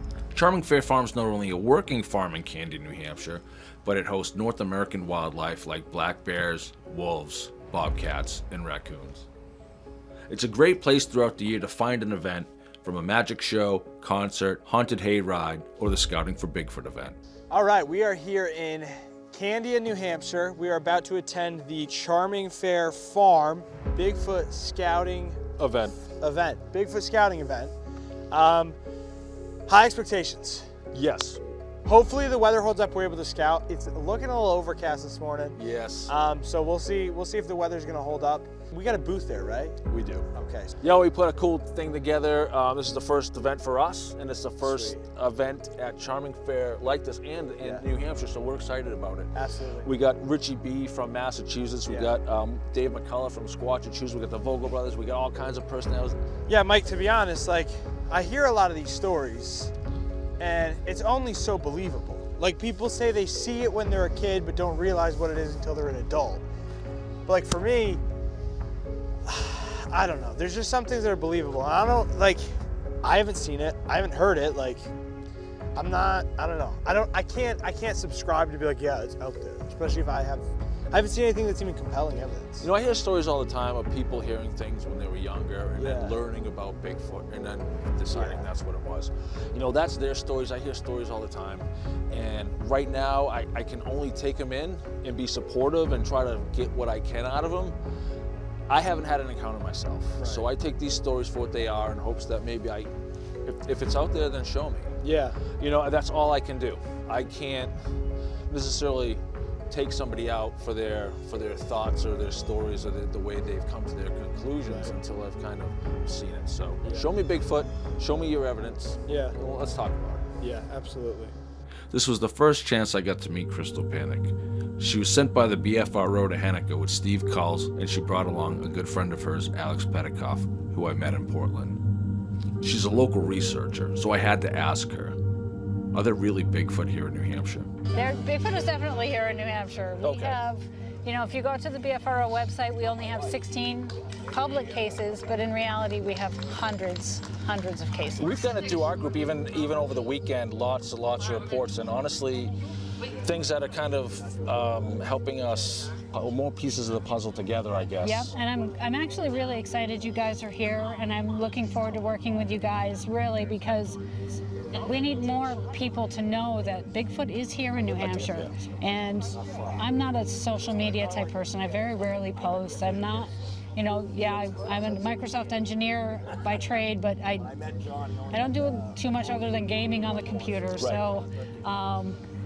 So it's nice to be able to have you guys here and be able to coordinate with you guys and try to team up. Yeah, and we don't mind being the voice and getting the word out. Yeah, and I'm putting excited. together interviews and stuff. Yeah, and being able to just, coordinate our databases and maybe even, bounce things off one another, I think is going to be great because Bigfoot is definitely here in New Hampshire. And to be able to get word out that we're here and Bigfoot's here, and share your encounters with us. And it's not taboo. And please don't be scared to share your reports. Up until this point, Richie and I had communicated very little. There was still a little something going on between us from Henniker. We'd never met face to face.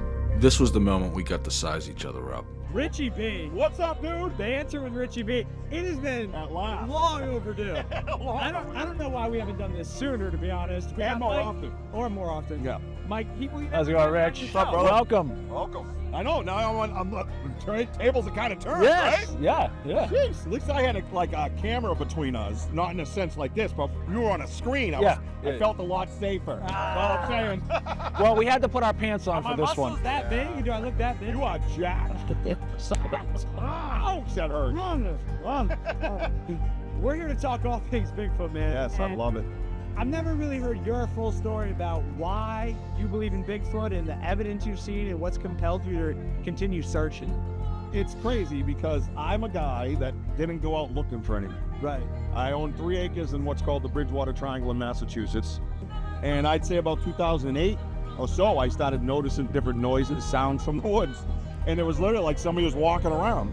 But the thing is, you could say, oh, it's woods, somebody's walking around the woods. So I started hearing walking around and breaks and stuff. I didn't think much of it. I found myself at night, like on the couch, going, what was that sound? Right. You know what I mean? Like, what was out there breaking stuff? And this went on for months, like 6 months. And then I started noticing events happening in my house closer to me. Okay. One particular time I was out in the yard raking around this fire pit I have, cleaning up all the loose wood and stuff. And I heard something walk, and I didn't look yet. I was raking, and I heard about an 8 to 10 inch elm for oak. Yeah, snap in one pull. It went, and I turned like this, and I just saw it coming down. So I just froze. I absolutely froze, and I went, what in the hell was that? So I grabbed my phone, I held my phone up, and I said, come on, where you at? And I held my phone up, and you can hear it on my YouTube channel. The thing goes, but I couldn't see it. I swear it had to be no more than 50 yards from me, but it was locked into that dense area. And at first I was brave, right? Sure. You get that man thing, and I'm like, this is your property, this is my. yeah, Richie B. And I'm like, No, to Bigfoot, you're Richard. Yeah, hello, Richard. And I'm like, you stay there, I'll stay here. This is my property. You respect. And I'm talking to it, and then I go, and then it hits me. The fight or flight human thing hits me. Like, what am I doing? I just heard a guttural sound with a creature I can't see. Yeah. So I have about an acre of grass fenced in. So I started backing up to the street where I felt safer, and I literally had my hands on my knees like this, and I had a process. Yep. And it went on for like 5 minutes, and then I called a buddy of mine, and he's a preacher in South Carolina. And I'm like, I call him and I said, I'm gonna send you a video, and I don't know what just happened in my life, but it changed. And he's like, what are you talking about? And I sent it, and he goes, dude, something growled at you. And I said, yeah, man. I said, remember all the noises I told you I've been hearing? He's like, yeah. I said, I just put something physical with it. Richard, let me ask you this. Yeah. Where's the body? Where's Bigfoot's body? Why did we found? Listen, first of all, a lot of things decay pretty rapidly when you're dealing with compost. As far as animals go, I don't see a lot of bear bones either. You know what I mean? I find kill sites and stuff like that, but a lot of the bones are missing, right? Yeah, there's a bear pelt there, but I think that's Mike's blanket. He sleeps with at night. Tunnels. Yeah.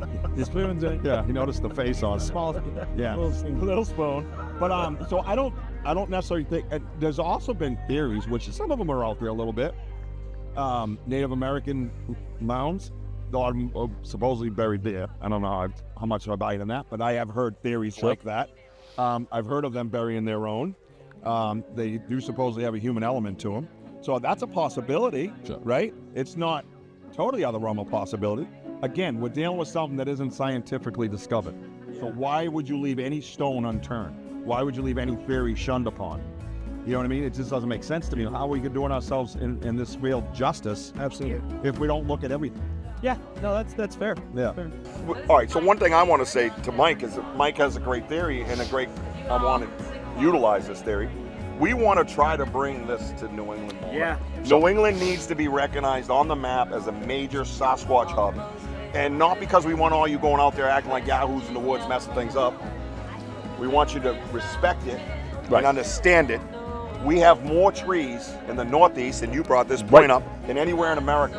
Yeah. It makes no sense if you're out in the Pacific West Coast telling me about the forests and the forest people and all that crap, and you don't put us on the map when we have more forests than you. Yeah. It makes no sense. Yeah. It makes no sense to me. So if we just stay open-minded, respectful with each other, with passion about this subject, and put the best foot forward and go in as boots on the ground investigators, I think we're going to get a lot further than if we just crap all over each other.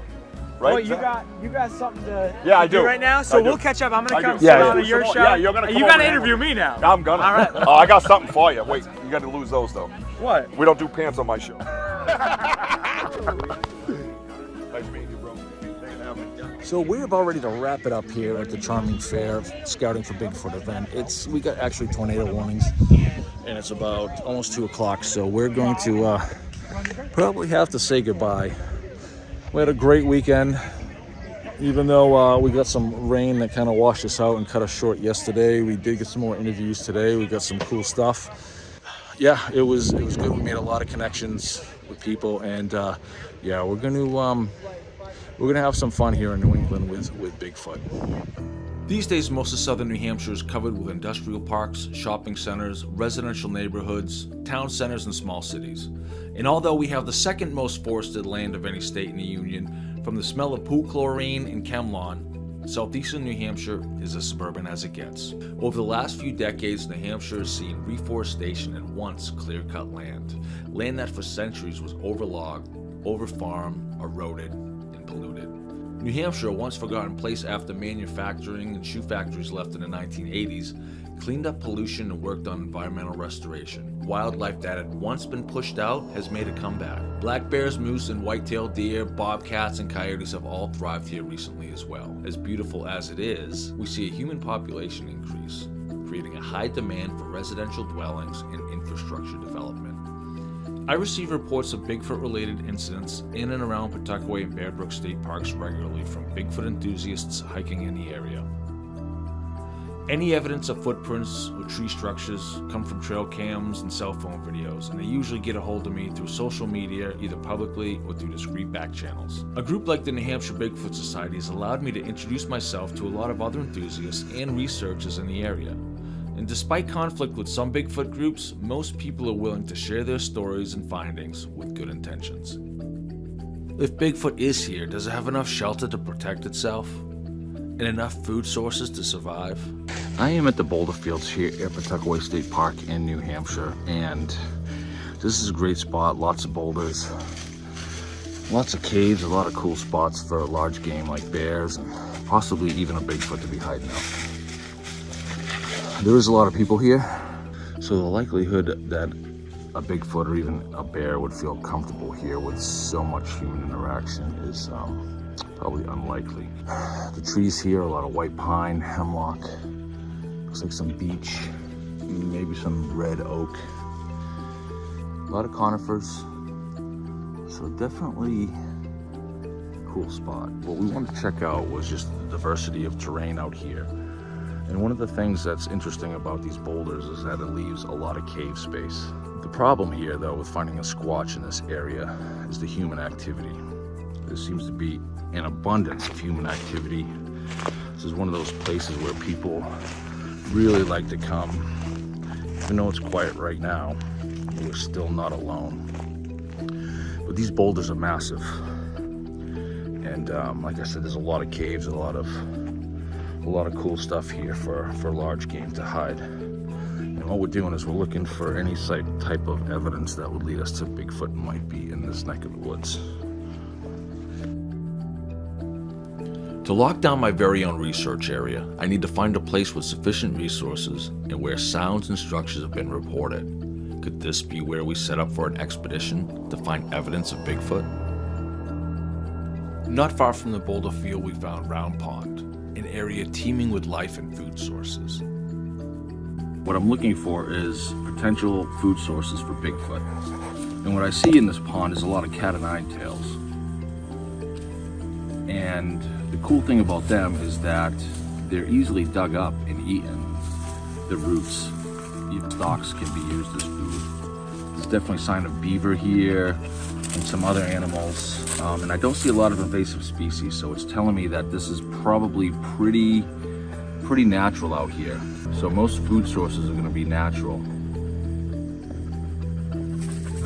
Also a lot of amphibians, maybe some small reptiles. That would be easy prey for something like a Bigfoot. Catching frogs, salamanders, turtles, and some other cool stuff like that. So there's definitely the potential for some food sources out here.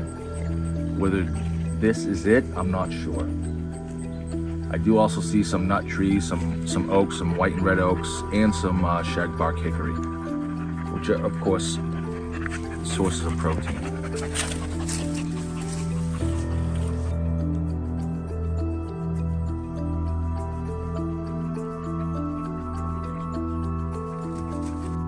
As we walked along the trail, we could hear some sounds not far off into the woodline. Was this it? Were we actually witnessing Bigfoot calls in the middle of Pawtuckaway State Park? Sounds like coyotes.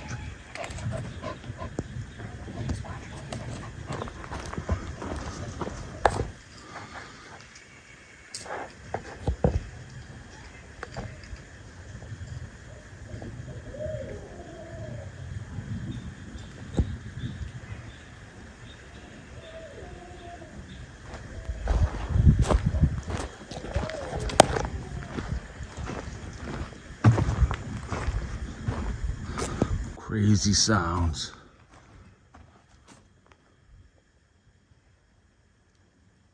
Ooh.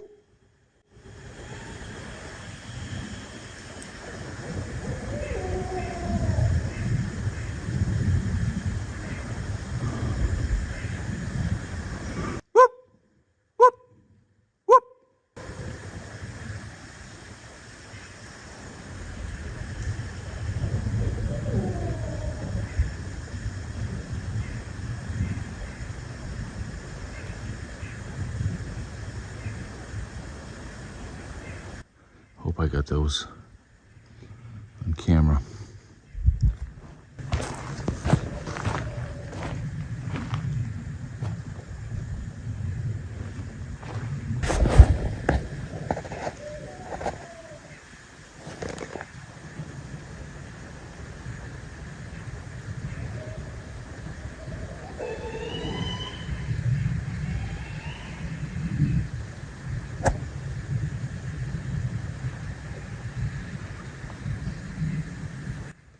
That is the creepiest shit. I don't even know what that is.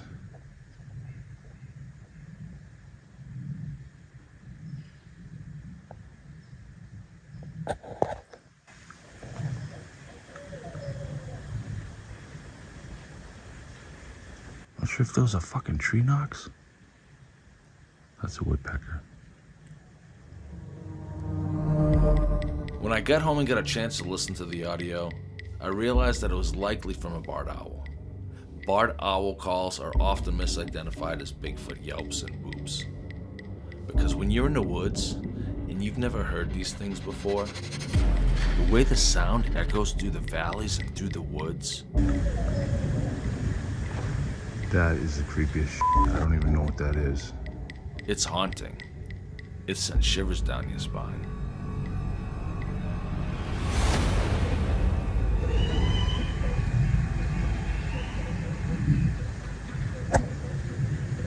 How long could I have been missing evidence of structures and sounds in my own backyard?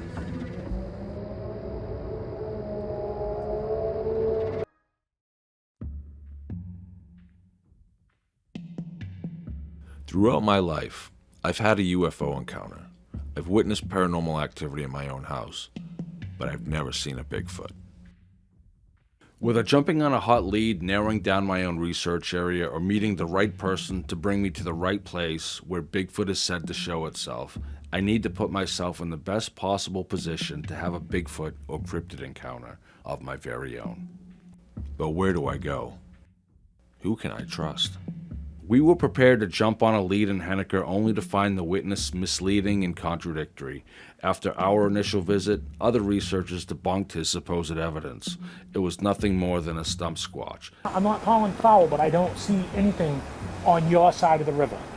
Stump squatch, I guess. An old rotten stump at the edge of a field. And the way that guy pitted us against one another really evoked my cynicism. After an event in our own community, we talked openly to locals about their personal encounters and feel that we have an area of interest mapped out here in southeastern New Hampshire. Happy hunting.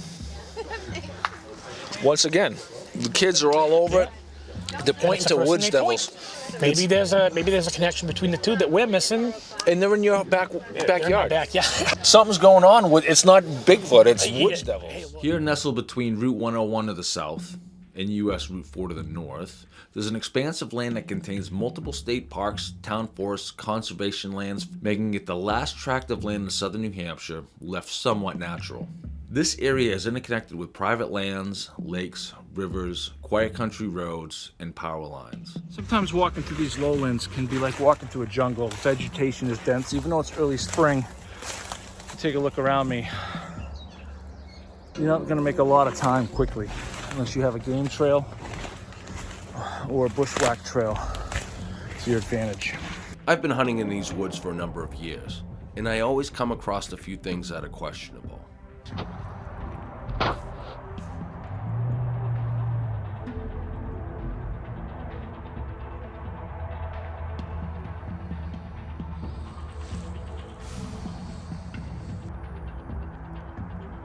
Sitting at the base of a crabapple tree, I noticed some tree structures, some bent and broken trees. As I looked around, I noticed that there was a grapevine that was rubbed. It didn't take long to notice the bear scat. And from what experts say, there's definitely a correlation between bear and Bigfoot.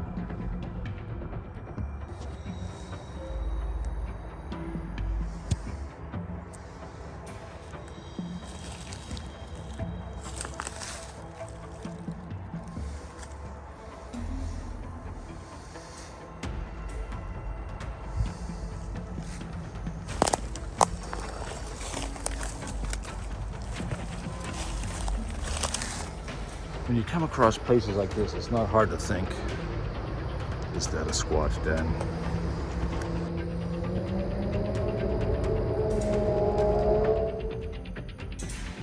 The sounds that I recorded on this previous clip were unknown to me until I watched back the footage.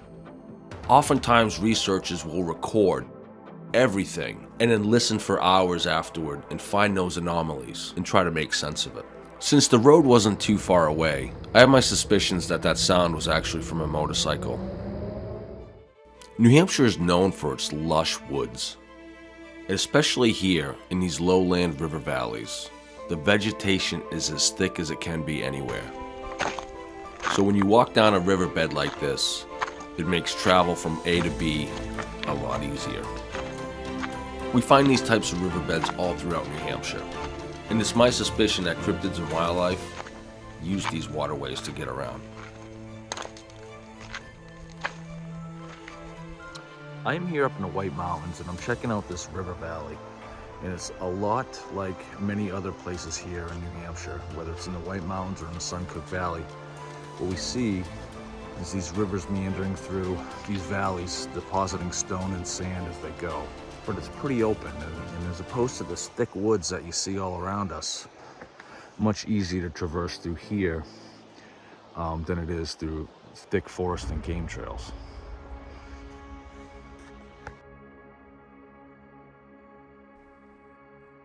Believe in Bigfoot. Oh, I love the hands that went up nice and fast, awesome. And that's not everybody. That's surprising, actually. If you have your hands raised, you're part of the 29% or 92 million people. It's a country that believe in Bigfoot. Has anybody ever saw Bigfoot? Yes. Oh, I had a maybe. Was that a maybe? Okay, we'll talk out if you want. Anyway, so a couple housekeeping things before I get going. I'm currently camping at Bear Brook State Park, so if I look and smell like a campfire, I do apologize. In the late 60s, a high school senior and Girl Scout camp counselor was waking up in the middle of the night by something growling and pushing on her tent. And according to park rangers, no bears were in the area at the time, and after no one confessed to hoaxing her, she reported in 2015 to the BFRO that she thought it was a Bigfoot. You'll notice that there's a cluster of sightings that kind of run through the county up through here. Actually, 70% of the sightings occur within a mile of this, and this is a gas line. So I think Bigfoot followed gas lines and power lines like we follow as humans highways. Makes sense. A lot of food is along the gas lines and the power lines, so it makes sense Bigfoot's there too. So if you're looking for Bigfoot, I would start in an area that has a nice big gas line that runs through it. And the known animal migration corridor is exactly the same, which is pretty cool, right? So again, if you're looking for Bigfoot, my challenge to you would be not only to find a gas line or a power line, but also find a known corridor of migration of animals through your area, right? Could these cryptids be using the power lines to travel from large wooded plot to large wooded plot unnoticed? Could these nocturnal beasts easily travel with enough food and cover from place to place with no human ever knowing it? We're going to go take a look and see how the power lines are interconnected to each of these state parks and town forests. These power lines interconnect all these vast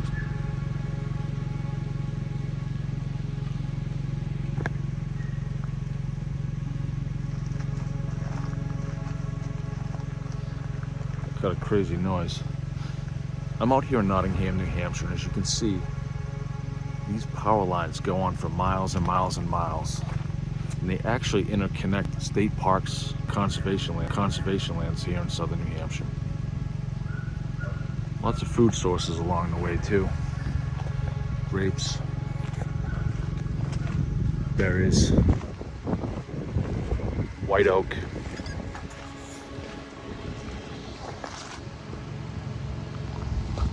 And these can be Squatch highways. Lots of cover.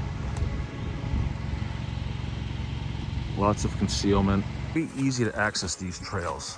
Lots of concealment. When these were put in, decades ago, this was all clear cut. And as you can see, it's all new growth. So this is perfect for a game trail. And I guarantee if we set up some traps out here, we're gonna pick up something big. Moose, deer, black bear for sure, and there might even be a squatch. This is perfect. And it just goes on for miles and miles and miles and miles.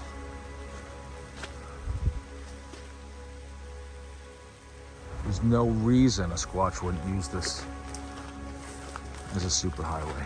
And although we've done many scouting trips throughout this region, I plan on organizing a detailed expedition to these areas, hoping to really lock down a hot spot of activity and gather data. One area that we are especially excited to explore is the Bridgewater Triangle in southeastern Massachusetts. We attended the Mass Cryptid Fest in Raynham, organized by Jessica Carlozzi. Although we'd hoped to make it into the woods, those plans didn't quite work out this time, so I certainly wanted to take advantage to meet others in the area and of course say hello to a few friends that we've met over the last year. Coined by Loren Coleman, the Bridgewater Triangle is about a 200 square mile area in southeastern Massachusetts known for strange occurrences, from Bigfoot sightings to UFOs and even puckwudgies. So Loren was in the Bridgewater Triangle movie, and as I said, he's the guy who popularized the notion, the term, the Bridgewater Triangle. And if you look into it, it seems like, I'm not sure about this, but it seems like that the people of Bridgewater area actually came up with that term informally through the years, and then Loren put it into print. Some sources you'll see it says he coined it, and then other sources it says he popularized it. So those are two different things. So as far as cryptids and Bigfoot go, one of the ideas or theories that I had was that they use the power lines for maybe a superhighway to connect like one large plot to another. And there may be some other connections with power lines. What kind of input would you have? I think that's a great working theory, because I've heard some people, I think it's on Squatchachusetts, on Facebook, there's a Squatchachusetts. Yeah, that group, and some people have mentioned power lines in terms of corridors for wildlife to move, for Bigfoot to move. One of the things I noticed with my research in sort of the archaeological stuff, the fringe archaeology I call it, is that there are a lot of sites in Massachusetts where you're near power lines and you have a stone chamber, or you have strange stone mounds, or you have a standing stone. And it seems to be a theme where there's some stuff in Connecticut that's like that. And, again, see, power lines to me are kind of marginal areas. it's areas where people usually go either to be alone, maybe be alone with like a girlfriend or something, or a boyfriend. Sometimes people go there to get drunk or high. Or, It's kind of like these marginal areas attract the same kind of energy. You know, they're very fringe. And power lines to me are they get the energy, you know, the power lines up ahead. You can hear the crackling sometimes. A Pukwudgie is a human-like creature from folklore that appears in the legends of many indigenous peoples of North America. They are said to be mischievous and have magical abilities. Reports of Pukwudgies are common here in the Bridgewater Triangle. Hello, my name is Philip Anderson of Exploring with Phil. Do paranormal videos, basically in Bridgewater Triangle, also many other cryptids as far as Pukwudgies, Bigfoot, basically anything that is in the Bridgewater Triangle area. So basically what I did work on. When did you first realize you were interested in cryptids or paranormal things and stuff like that? Bridgewater Triangle documentary really kind of blossomed that. A lot of people might know that one. That's from 2015. And that's when I became aware of like Pukwudgies and other things like that. And my uncle actually had an encounter in the 80s.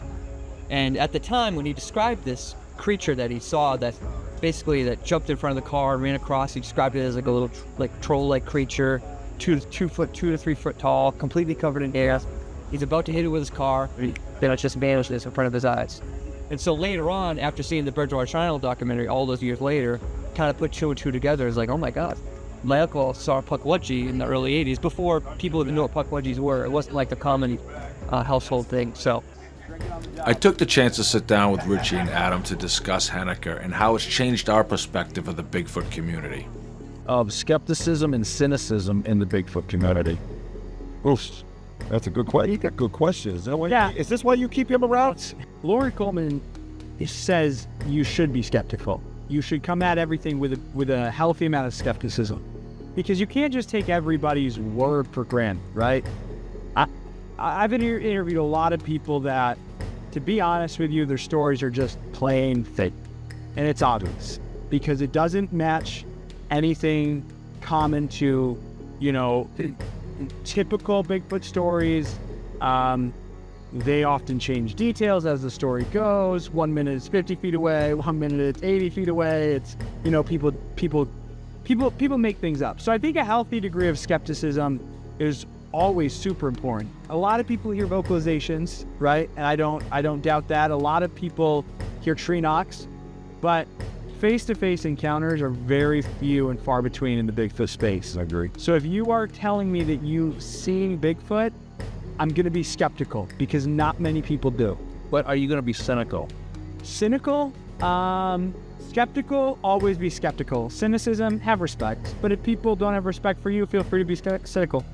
After you've done enough interviews, and I'm sure you've interviewed enough people on your podcast, but you start to kind of begin to be able to read people quite well, and you can really tell, you know, when someone's being authentic or if someone's just kind of looking for their 5 minutes. The Hanukkah story with us, it was very clear to us, at least, I feel like from the beginning, that this guy was kind of full of it.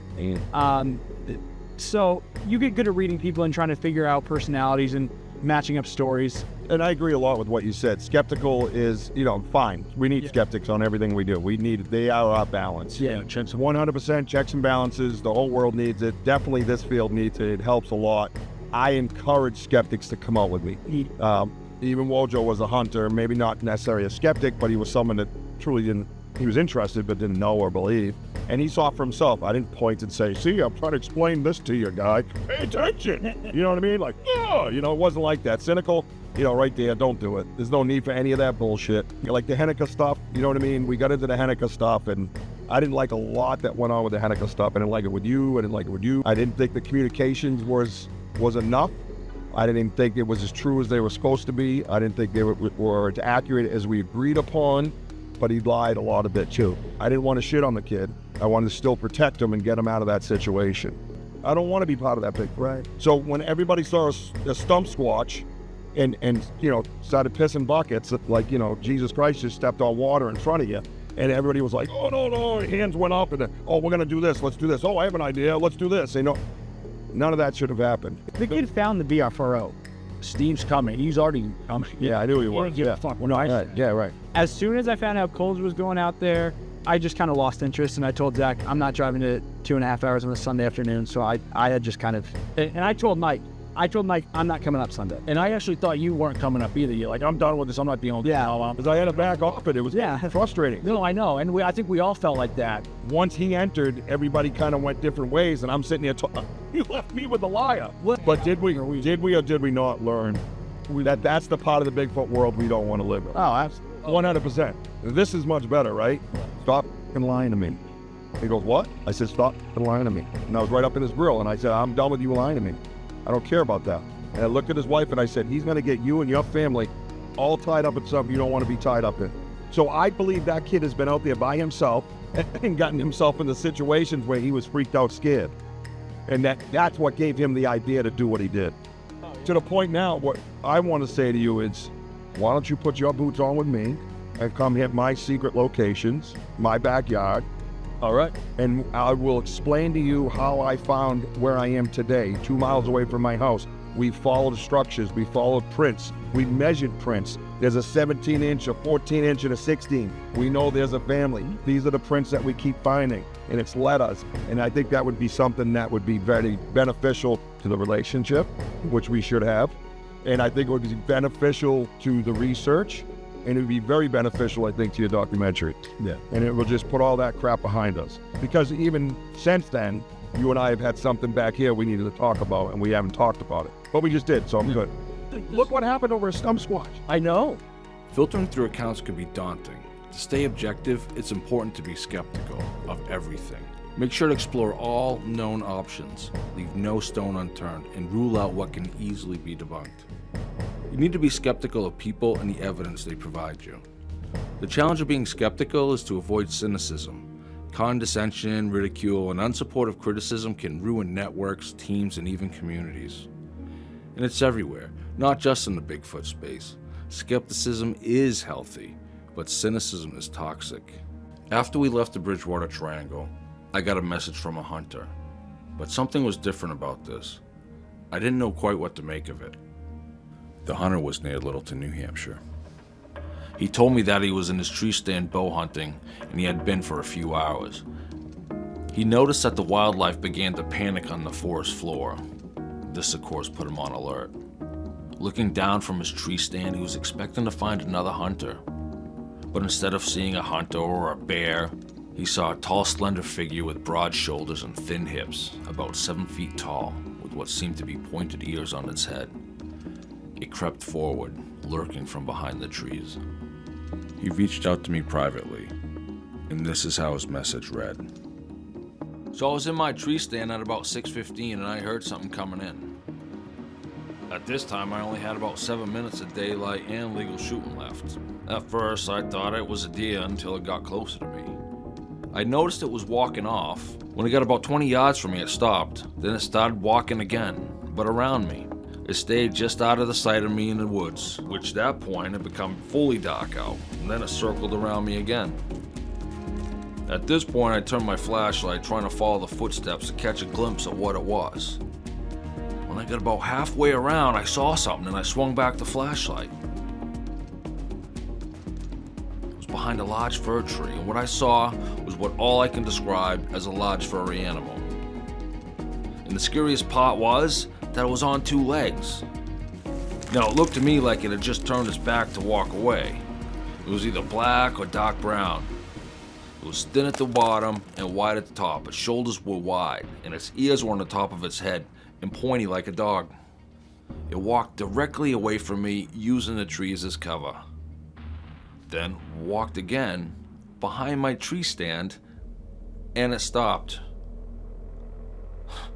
That's when I decided to yell at it to see if it would take off running, and it didn't. I yelled out, "I have a gun, you better get out of here." Still nothing. I was bow hunting, but I always carry a sidearm for protection. I waited for almost an hour before I had the courage to climb down and head back up to my truck.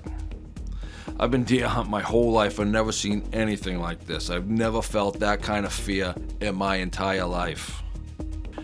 I'm 5'9" and about 215 pounds. That animal was at least 7 foot, and I couldn't guess its weight. Bigger than me easily. I know it's gonna sound absolutely absurd, but what it looked like to me was what you see in the movies as a werewolf. And that's exactly how I felt, like I was in a friggin' scary movie. I honestly don't know if it was gone when I climbed down, if it was going to get me when my feet hit the ground. This wasn't like most Bigfoot reports. Was this another woods devil? Or could this be a dog man? I passed the information to Kelly Porter and the New Hampshire Bigfoot Society, as well as Henry, a cryptid enthusiast and researcher living in the area. From the descriptions, we came to a consensus that it could be a dog man. Although this creature showed no signs of aggression toward the hunter, most dogman accounts involve acts of terrifying aggression. The hunter was reluctant to return to that spot for a few days, and when he did, he felt as though he was being followed. Whatever it was big, and the forest was silent. And although he himself was a big guy with a martial arts background, he had zero confidence that he could take it unarmed. He thinks back and he remembers odd behavior in some of the neighbors. They've never confessed to seeing anything, but that's how it goes in the North Country. Most people don't talk about him. And as it was, this guy, he didn't want to be known as a guy who's seeing things in the woods. He was a hunter, he knew the woods, and he felt that whatever it was made him want to learn more. Henry did some research in the area, talking to others he knows about potential sightings. We had nothing conclusive to work on. The woods were now inundated with hunters, and nobody was willing to talk. Since the original draft of this story, Henry has had his very own sighting in the area. Is Littleton our next hotspot? It's events like these that happen in northern New England that open up more chances to have a Bigfoot or cryptid encounter, whether or not there's a Man Ape Among Us. After all the research, all the scouting missions, all the interviewing, I still haven't had my own encounter. Sure, I've seen and heard weird stuff, but nothing that I couldn't easily explain. And I've yet to understand what it is that people are seeing and why they feel the way they do and why they're so convinced that it's Bigfoot. For decades, I've heard stories of large hairy beasts lurking behind the trees from all over the northeastern United States. Some accounts are recorded in local newspapers, others become modern folklore, and yet there's so many lost to history. Because some people are just reluctant to admit that they had an encounter to a friend, never mind a neighbor or the authorities. Sometimes these people put themselves out to the public and talk about their encounters, and when they do, it encourages others to do the same. The most compelling stories come from law enforcement. Something told me to turn my spotlight on now. Something just told me to do it, and right off the kitty corner of my car, here's this creature standing there, 7.5, 8 foot tall, 400 pounds, maybe more, maybe a smidgen less, staring at me. I had my hand up, the hammer pulled back on the gun, and all I could hear in my head, believe it or not, is I'm not going to hurt you, I'm not going to hurt you. Brian Goslin's encounter on Abear Road put Whitehall on the map and triggered a Bigfoot craze here in the Northeast. Hi, I'm Mike, and we're here in Whitehall, New York. We came looking for leads on Bigfoot, and we walked into a festival. As far as the eye can see, Bigfoot vendors, Bigfoot experts. Whitehall's a Sasquatch hotspot. There was a sighting just as recent as July. Every time I talk to a witness and live their encounter with them, I feel something inside myself growing. What started out as a curiosity has now become a passion, a primal desire to take up adventure and find more clues in this mystery. Because whether you are skeptical or not, these events are happening, and it's changing people's lives. When I was 7, I was walking with my brother. We lived in the country out in Hampton, just outside outskirts of town. And I was getting hit by little stones in the side of my head. And every so often I got hit with one, it was like a little pebble. And my brother was behind me, we were walking back from down the road. And I kept saying, stop throwing rocks at me. And he said, I'm not throwing rocks at you. And I turned around to yell at him after like the 3rd or 4th time I got hit with one. And when I turned around, he put his arms in the air and he said, I'm not throwing rocks at you. And just then I got hit again with one. And I looked toward the woods and I saw this creature. It was small, it was not a big one, it was small. Kind of dingy, white, dirty. Was a monster to me at 7. I had no idea who Sasquatch was. I did not know anything about it. And I screamed, ran home. My brother chased me behind me. He didn't know what I saw, but he ran with me and got to the house. Told my mother, I'm crying. I saw a monster, blah, blah, blah. When I described it to her, she had knew what I was talking about. I didn't know for years, and then everybody was telling me that you saw Bigfoot. And I actually took a lie detector test and passed. Oh, wow. So, because, you know, nobody believes you. So, but the lie detector test doesn't prove that you saw Bigfoot. It just proves that you're you're not lying about what you say you saw. It's hard to find purpose and grind out the research when the noise of cynicism is so discouraging. That was here in Whitehall. Yes. Last year we were here and we talked to other people, and it sounds like there's a lot of sightings here in Whitehall. There's been a lot of sightings. Do you have any idea why they might be here? I have no idea why, and I have no idea why we've never found one. Because I would love to prove it, because people call us crazy, Sure. and we're not. Yeah. There's got to be more to this than that. I got to go back to Whitehall.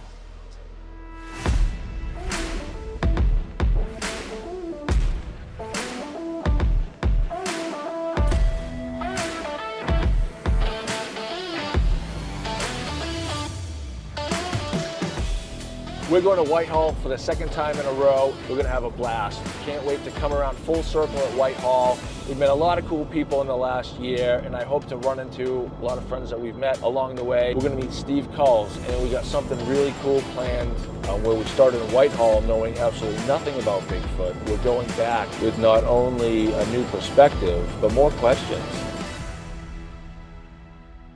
Have you seen a Bigfoot?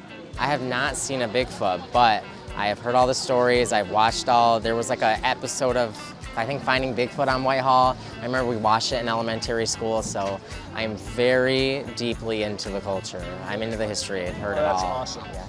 We are here with Whitehall organizer Barbara Spohr.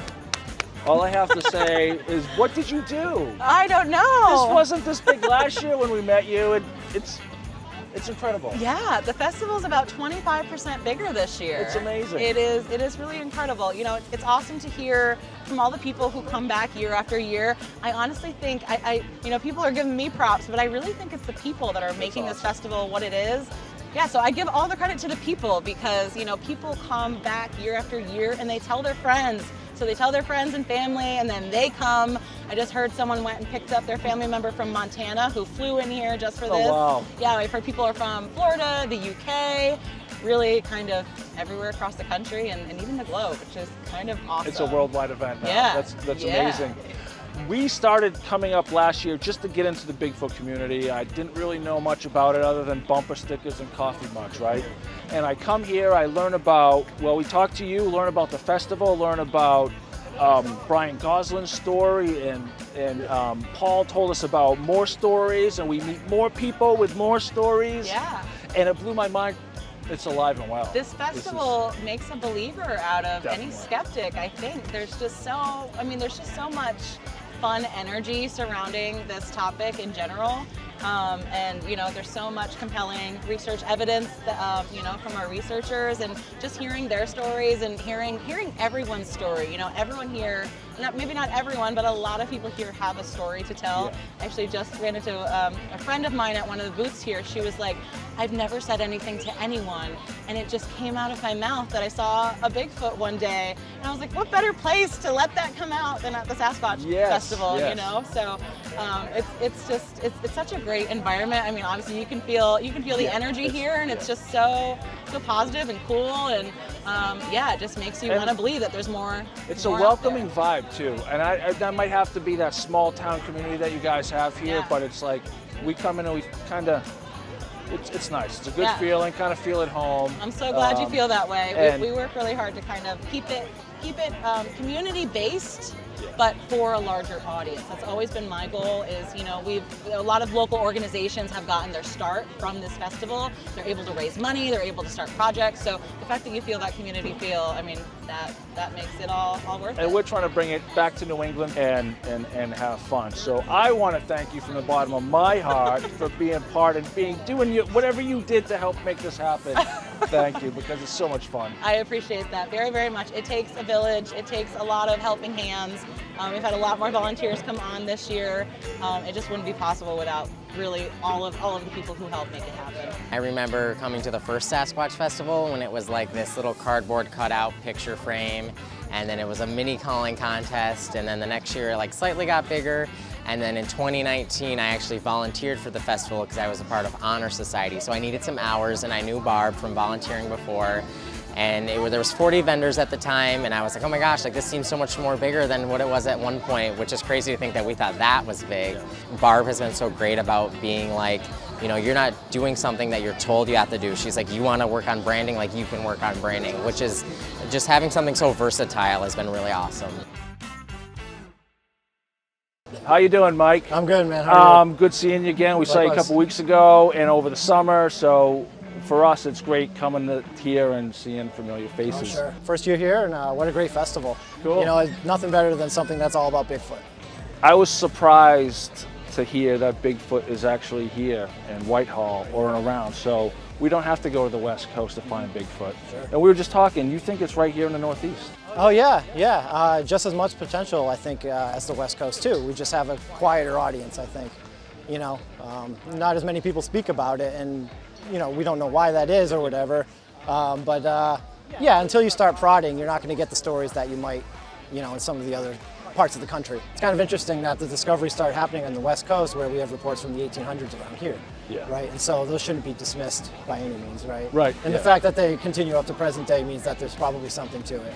Yeah. You know, so if, you know, I have an experience where I'll be sitting around with 5 guys and I'll mention it and one will have a story. And that's a pretty high ratio, I think. Yeah. We met Joey and Anthony of the Finding Dystopia YouTube channel. They've teamed up with Brian Goslin for a research documentary and shared a booth together at the festival. We discussed some of the tools and tech that they use in their paranormal and cryptid research. We could have talked for days, but the DJ booth across from us didn't make it possible to record a great interview. So if you see something and you press the trigger, you'll get the capture on the camera. Okay. If you're Walking around Whitehall and I bump into Dave McCullough. Dave, how's it going? Good, good. It's Nice to see you again, yeah. Mike.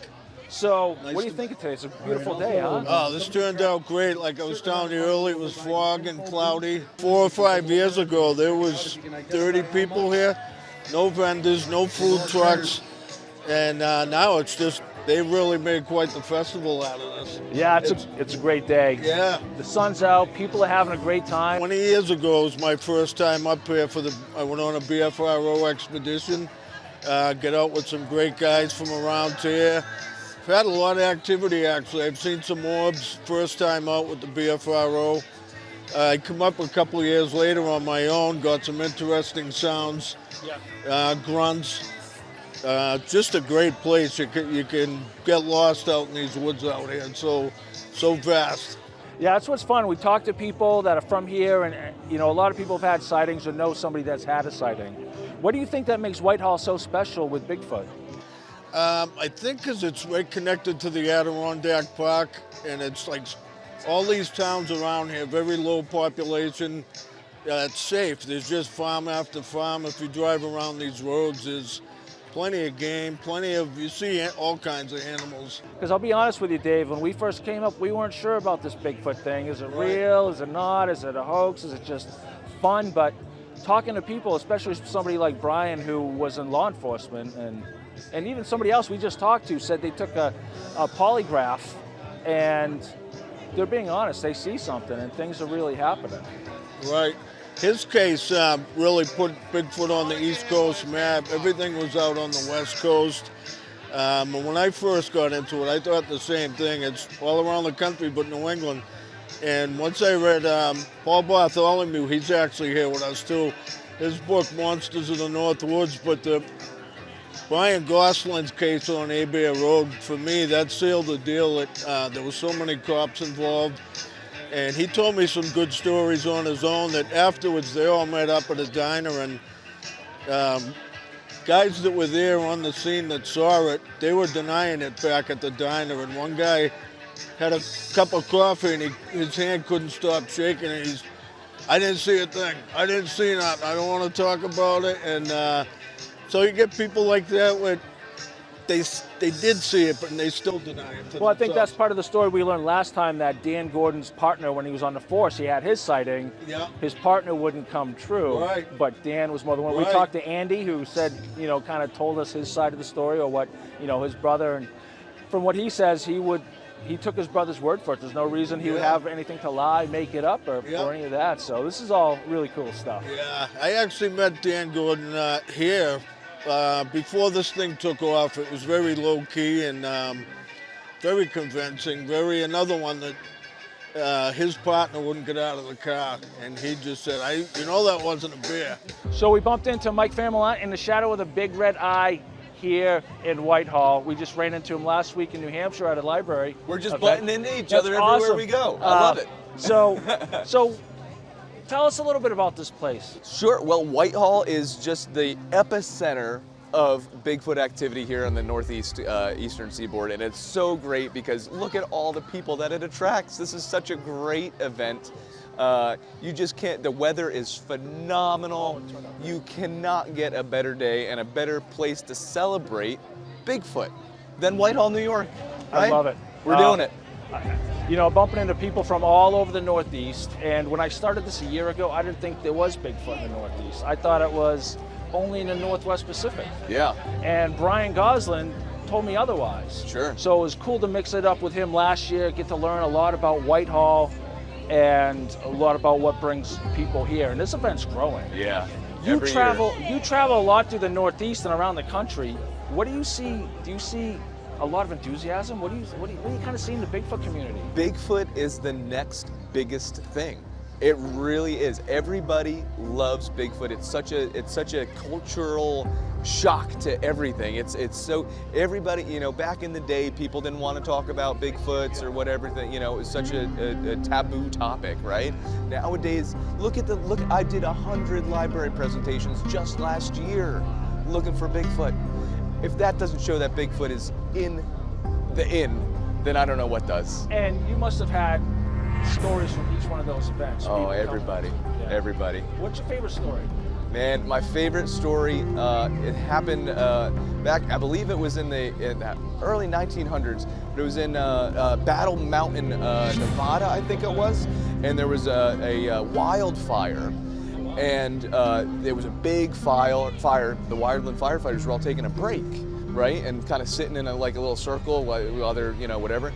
A Bigfoot comes out of the woods smoking, charred, burning, and passes out right in front of their feet. Wow. They put him in the ambulance. They had an ambulance there. They start IVs. They listen to their abdominal sounds, everything. It's very well documented. I don't know if it's a true story, but if it is, it's pretty phenomenal. Wow, that's yeah, yeah, that's cool. Never had a Bigfoot sighting myself, but I'm kind of, I'll say I'm forcing it, but I'm trying to find that hot spot here in the Northeast where I might be likely to find one. Maybe tonight. Maybe tonight. Maybe tonight. I met Steve Kulls during my first trip to the Whitehall Sasquatch Calling Festival. He was cool enough to hang out for an interview. We later connected on social media and crossed paths again on a story I was following in Henniker with the New Hampshire Bigfoot Society. Steve and his team arrived a few days after Kelly and I, only to find a stump squatch for themselves. The Squatch D invited me onto his podcast to discuss it. There are times, and I think that was an eye-opener for you, when you start talking to a witness, and originally their story sounds pretty solid. Well, they have this video, it's questionable. They have another video, it's questionable. And then you meet them, and you start talking to them, and you realize, wait a minute, what's going on here? Steve invited me to his undisclosed personal research area located somewhere in the Adirondack State Park. This park was established in 1892, and at 6.1 million acres, it's the largest park in the contiguous United States. It contains 46 high peaks, 2,800 lakes and ponds, 30,000 miles of rivers and streams, and an estimated 200,000 acres of old-growth forests. So we wrapped up another event here at Whitehall. We ran into old faces that we've seen throughout the year and made some new friends. This is amazing. Our night's not over. We're gonna go with Steve Kulls, the Squatch detective himself, to his own personal research area and do some night investigations. I'm so pumped. We get all our stuff together. This is gonna be epic.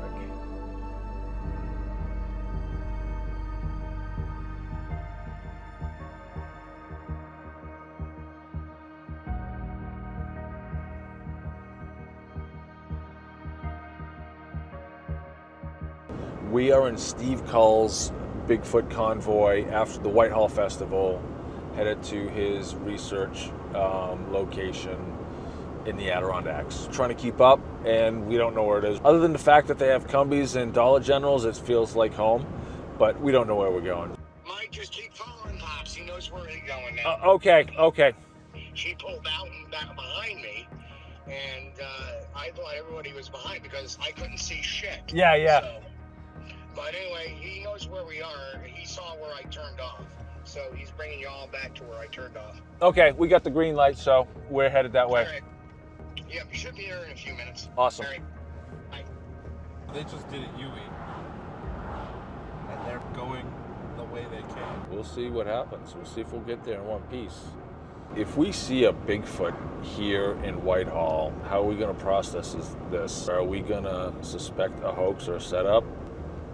Do you think there's a possibility that we could actually have our very own encounter tonight?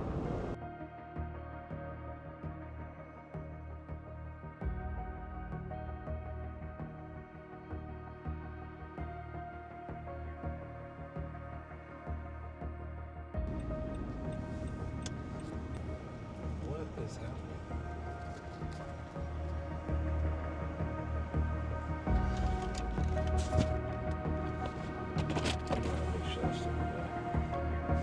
Go on. Sherry jumped in front of Steve. Yeah. And Steve turned, and I saw somebody turn, but because there were so many cars in a row, Yep. I didn't know it was him. Yep. And she already knew where she was going. I can't find him. He's back a quarter mile back with his blinkers on. And I'm like, I can't see that coming from this direction. So we're gonna turn around, go back. There's a sign that has horseback riding and all that. I don't know if you saw it. It's on the brown signs. It's on the right-hand side. Before we get to the Sunoco gas station. Right, yeah. So if you guys want to take the lead, he should be by the road with his, on the right-hand side with his four ways on. So how far down do you think on the right? Probably 3 or 4 miles. Okay. I'll call him again. I was trying to find a place to turn around, and I was like, God, I don't know this area, especially at night. But I'll take the lead again. Yeah, if you're more familiar with it, I mean, I don't mind. I came in this way today, and I know we got to Sunoco. We've gone too far. Yeah. I mean, I'll follow you. I trust you. You got it.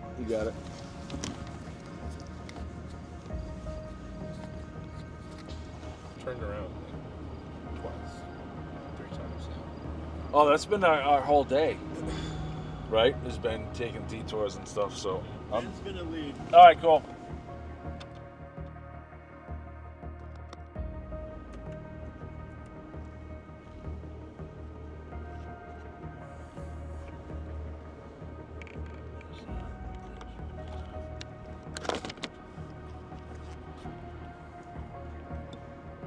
So we're out here in the Adirondacks and we're climbing a mountain. We're hoping that the convoy didn't break up too much and we end up where we're supposed to go. With all that being said, my wife knows where we're at, but we didn't tell anybody else. Now that I think about it, if nobody knows we're out here, this might be our last video ever made. Pops had a hard time sticking behind everybody. I trust he kind of knows where he's going, or at least somebody holds up for us. Oh, I see cars way up there. All right. We see some life. Oh, there's a whole bunch of life down here.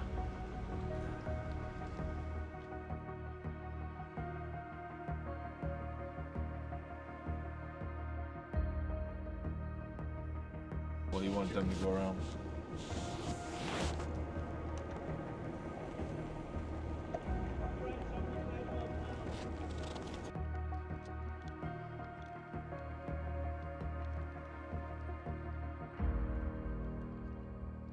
We're here with Steve Kulls, and we're in an undisclosed location. In the Adirondack State Park. And he's taking us out to kind of see if we can find Bigfoot. How long have you been coming here, Steve? Since 2000, so it's been a while, 24 years. Wow.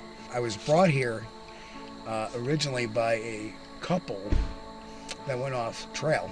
And the gentleman, very reputable guy, came up here all his life, encountered every type of wildlife that was up here. He goes off trail and something started screaming at him and his wife. They got to a certain point, they got to a waterway. They decided to get out of there, and as they're going out there, something is following them.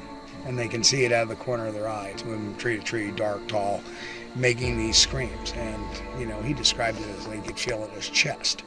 So That to me told me it was a territorial thing. Okay. So that put me out here. Nezra, they've had some experiences.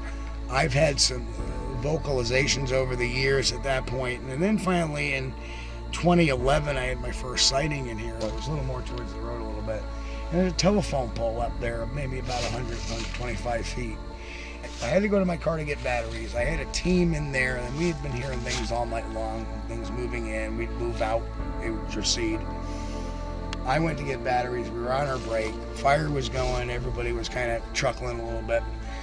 And I came out to get batteries for my headlamp, and I had a flashlight, and I shined it downhill. Behind me is the north side, nothing. I flung it around to the south side, which is uphill there, and there were these two eyes reflecting back at me, eye off the ground, standing next to the telephone pole, on, probably a very dark orange, almost a red, not quite a red, but it was very dark orange, and I could see it blinking at me. And then I stood there, I basically froze. I had the flashlight up like this, and I froze, and I watched it, and it was watching me back, and I just shook the light a little bit, it turned, and it went back into the wood line.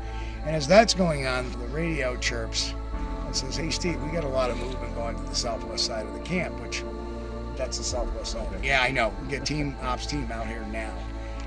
So that was my first sighting here, and they actually went and looked, and we kind of figured out the height of it. And the two guys that I sent up there, him and the cameraman that was there actually found dirt where it stepped in, and the dirt was still falling in. Oh wow. Yeah, so it was really fresh. Last year we got a really good vocal out of here. That was it for the night. We've had rocks thrown at us here before. So it's really a great area. So tonight's goal is basically to evoke some kind of experience for people. Obviously, everybody here has been invited by me personally. And see, we got news. Yeah, go for Steve. Evan's gonna do 3 knocks in 3. Roger that. 3 knocks in 3. And that's how we do things.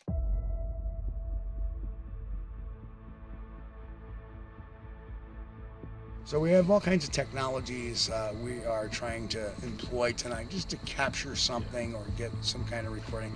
There's some trail cams placed as well that will be picked up at the end of the mission. So there's all these little things in place. We got thermals, obviously I got my thermal, we've got night vision, we've got IR cameras running, some people have. We have a parabolic dish out there. It's always good to have some multiple layers of technology in place. We have some night vision equipment, so we can see at night, but we're almost getting to the point where we're seeing as good as they are. So there's a lot of different ways to try to provoke an experience or get something to come out and say hello to us.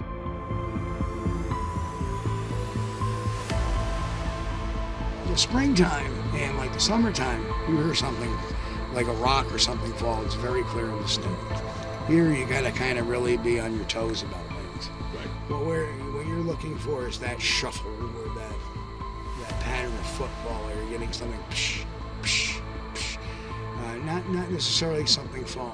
When we employ technology, our whole goal is to, at our normal lessons, we employ technology in the hopes to kind of get their curiosity piqued and have them come in. And hopefully we can catch some of their activity. You gotta let them think they're in control. When you're out in the field, you gotta let them think they're in control. That's why you put the technology out, you let them come to you. Come on, let's hear you guys. Me again. You know me.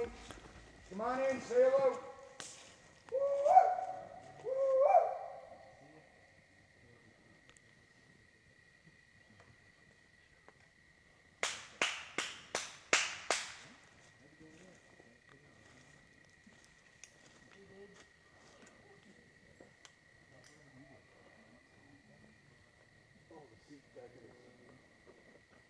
Is the seat.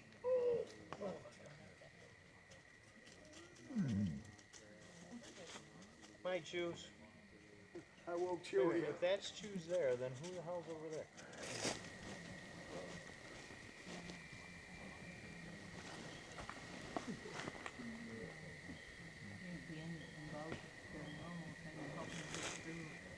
Come on, fellas.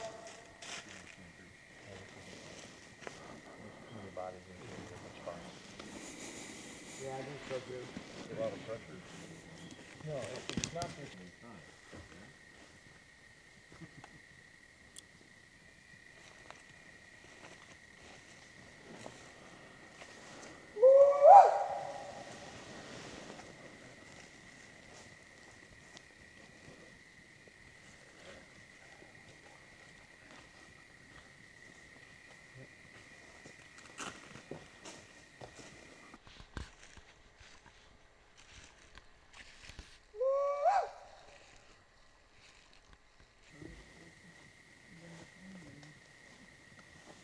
If you'd like to use that knock and give a few knocks on a tree. Jesus, what happened to him? It's like a 4-year-old running over that. I know.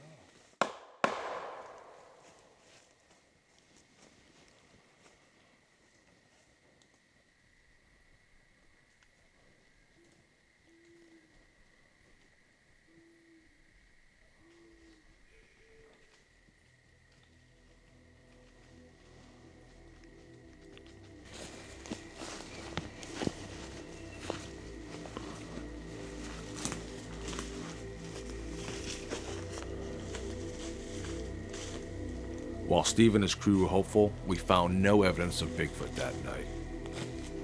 After the investigation, Steve brought us back to his car to show us something. You haven't seen this. No. That is the one I cast up here. That is very nice. Yeah, that's awesome. And that is the cast that's found up on the ridge over here. Yeah, that's very similar, Steve. Yeah, that's what I'm saying. I think it's the same. I think it's the same boogie. He's the same guy. Right on. Very nice. Every case is a new case, and you have to treat it from the ground up. You know, no matter what you leave your biases at the door. Okay, it could be Bigfoot, may not be Bigfoot. At least I'm smart enough to know there is such a thing as Bigfoot, right? And I'm not. That's why I'm not a debunker, and that's not what I do. I'm a investigator, an investigator, and what I do is I get to the truth of things. I've been to 46 states, you know, in search of this. My background was forensic interviewing and behavior and neurolinguistics and all that fun stuff. So there's so much to this mystery to get into. I've been doing this now, what, 98, it's 24, 26 years I've been doing this. And we should embrace each other and help each other. And even the woo folks, you know, and some people have asked me for help that believe in woo stuff, and that's fine. You're entitled to your own opinions, you're just not entitled to your own facts. You know, facts are facts. When I have, you know, people that constantly say they have habituations and they have all these interactions, but yet they never give us a good vocalization. They never give us a track. You know, when people see tree structures everywhere, but never come up with one print. Well, how did you know a Sasquatch or Bigfoot made that? We have to adhere to some principles and some process. And, you know, when people start seeing tree structures and automatically assuming it's Bigfoot, when there's tons more common explanations of that, you know, well, have there been any sightings in the area? Well, no. Have you found any tracks? Well, no. So what makes you think this is Bigfoot? That's just showing your bias, your confirmation bias, that you want to believe Bigfoot so bad that every little thing you can't explain, you attribute to Bigfoot. When we went to Portland, we met with Loren Coleman. He has a problem with kind of that belief religion side, if you will. Absolutely. And as an investigator, and you're looking for science, you got to take that right out of the equation. Right. What would you say to somebody who was going to get into the squatching? Don't. No. Don't. You gotta be very careful who you trust. Have I made mistakes in the past trusting a company? Sure. It's part of that learning. Even though you're out here and seeing all these friends, right? We're not part of any official group, right? I have a team that I use on missions, and I call them in when we need the team. Right? The whole idea is that you keep your unit small, and if you're out there to enjoy it, enjoy it. Grab a friend, grab a buddy, go out, enjoy it. Learn. Tag along with people you trust. Tag along with people that are respected. don't tag along with the people that are seeing Bigfoot every day, every time they go out, because that just doesn't happen.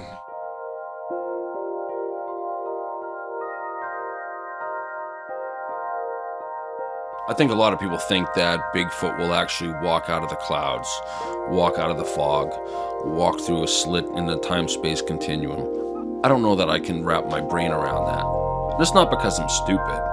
It's because I want to trust what I know, what I can see. I can imagine a lot of different things, but that doesn't get me to a better understanding. The spirituality of Bigfoot goes much deeper.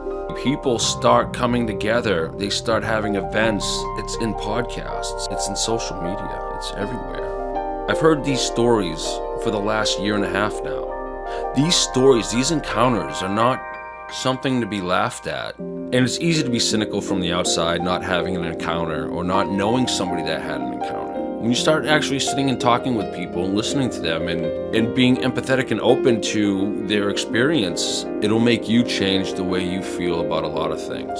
So when it comes to Bigfoot, these events happen and it actually changes people's lives. Later in life, people get fed up and they want to share. And once they start talking about these things and they start communicating with other people who've had similar experiences or people that are willing to listen, willing to talk about it, it starts building a community. But it's also an opportunity to put down the phone and get outside. People get inspired to want to go out into the woods.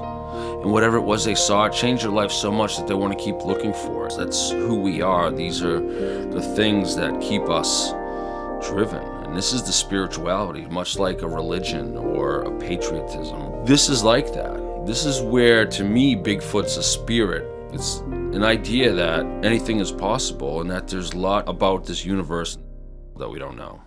My journey isn't over. I've decided to take everything that I've learned about Bigfoot and myself and get in the best possible position to collect any evidence or have my very own encounter. I feel that more importantly, I need to keep on bringing good vibes to the Bigfoot community here in the Northeast and help chase out the toxicity and cynicism. Hello, Mr. Mike Tinsley. How are you? You got a video that you sent in, right, sir? Yeah, I did. You want to check it out? Yeah, go ahead. Play it. All right, cool. You guys want to check out Mike Tinsley's video that he sent in? Absolutely. Yeah. All right, Tim Vogel, raise your hand or we're not doing it. All right, he's in. Mommy lady, if you're back there, could you bring up the Mike Tinsley? Hey, Rich, I want to wish you a happy anniversary. And I got somebody here to want to wish you a happy anniversary as well. Happy 1 year anniversary, Richie. That's a huge accomplishment. I know there's more to come. And we definitely gonna do some hanging and maybe a little ball busting. Yeah. Yeah, let's go! Woo! Yeah. But congrats. That's huge. Have a good one, Rich. You too, Wojo. Thank you, bro. Dude, that's not a video, that's a Christmas present. Holy shit. Yeah, Thank So, you, sir. That's all. Mike, quick question. Is that before or after you were arrested?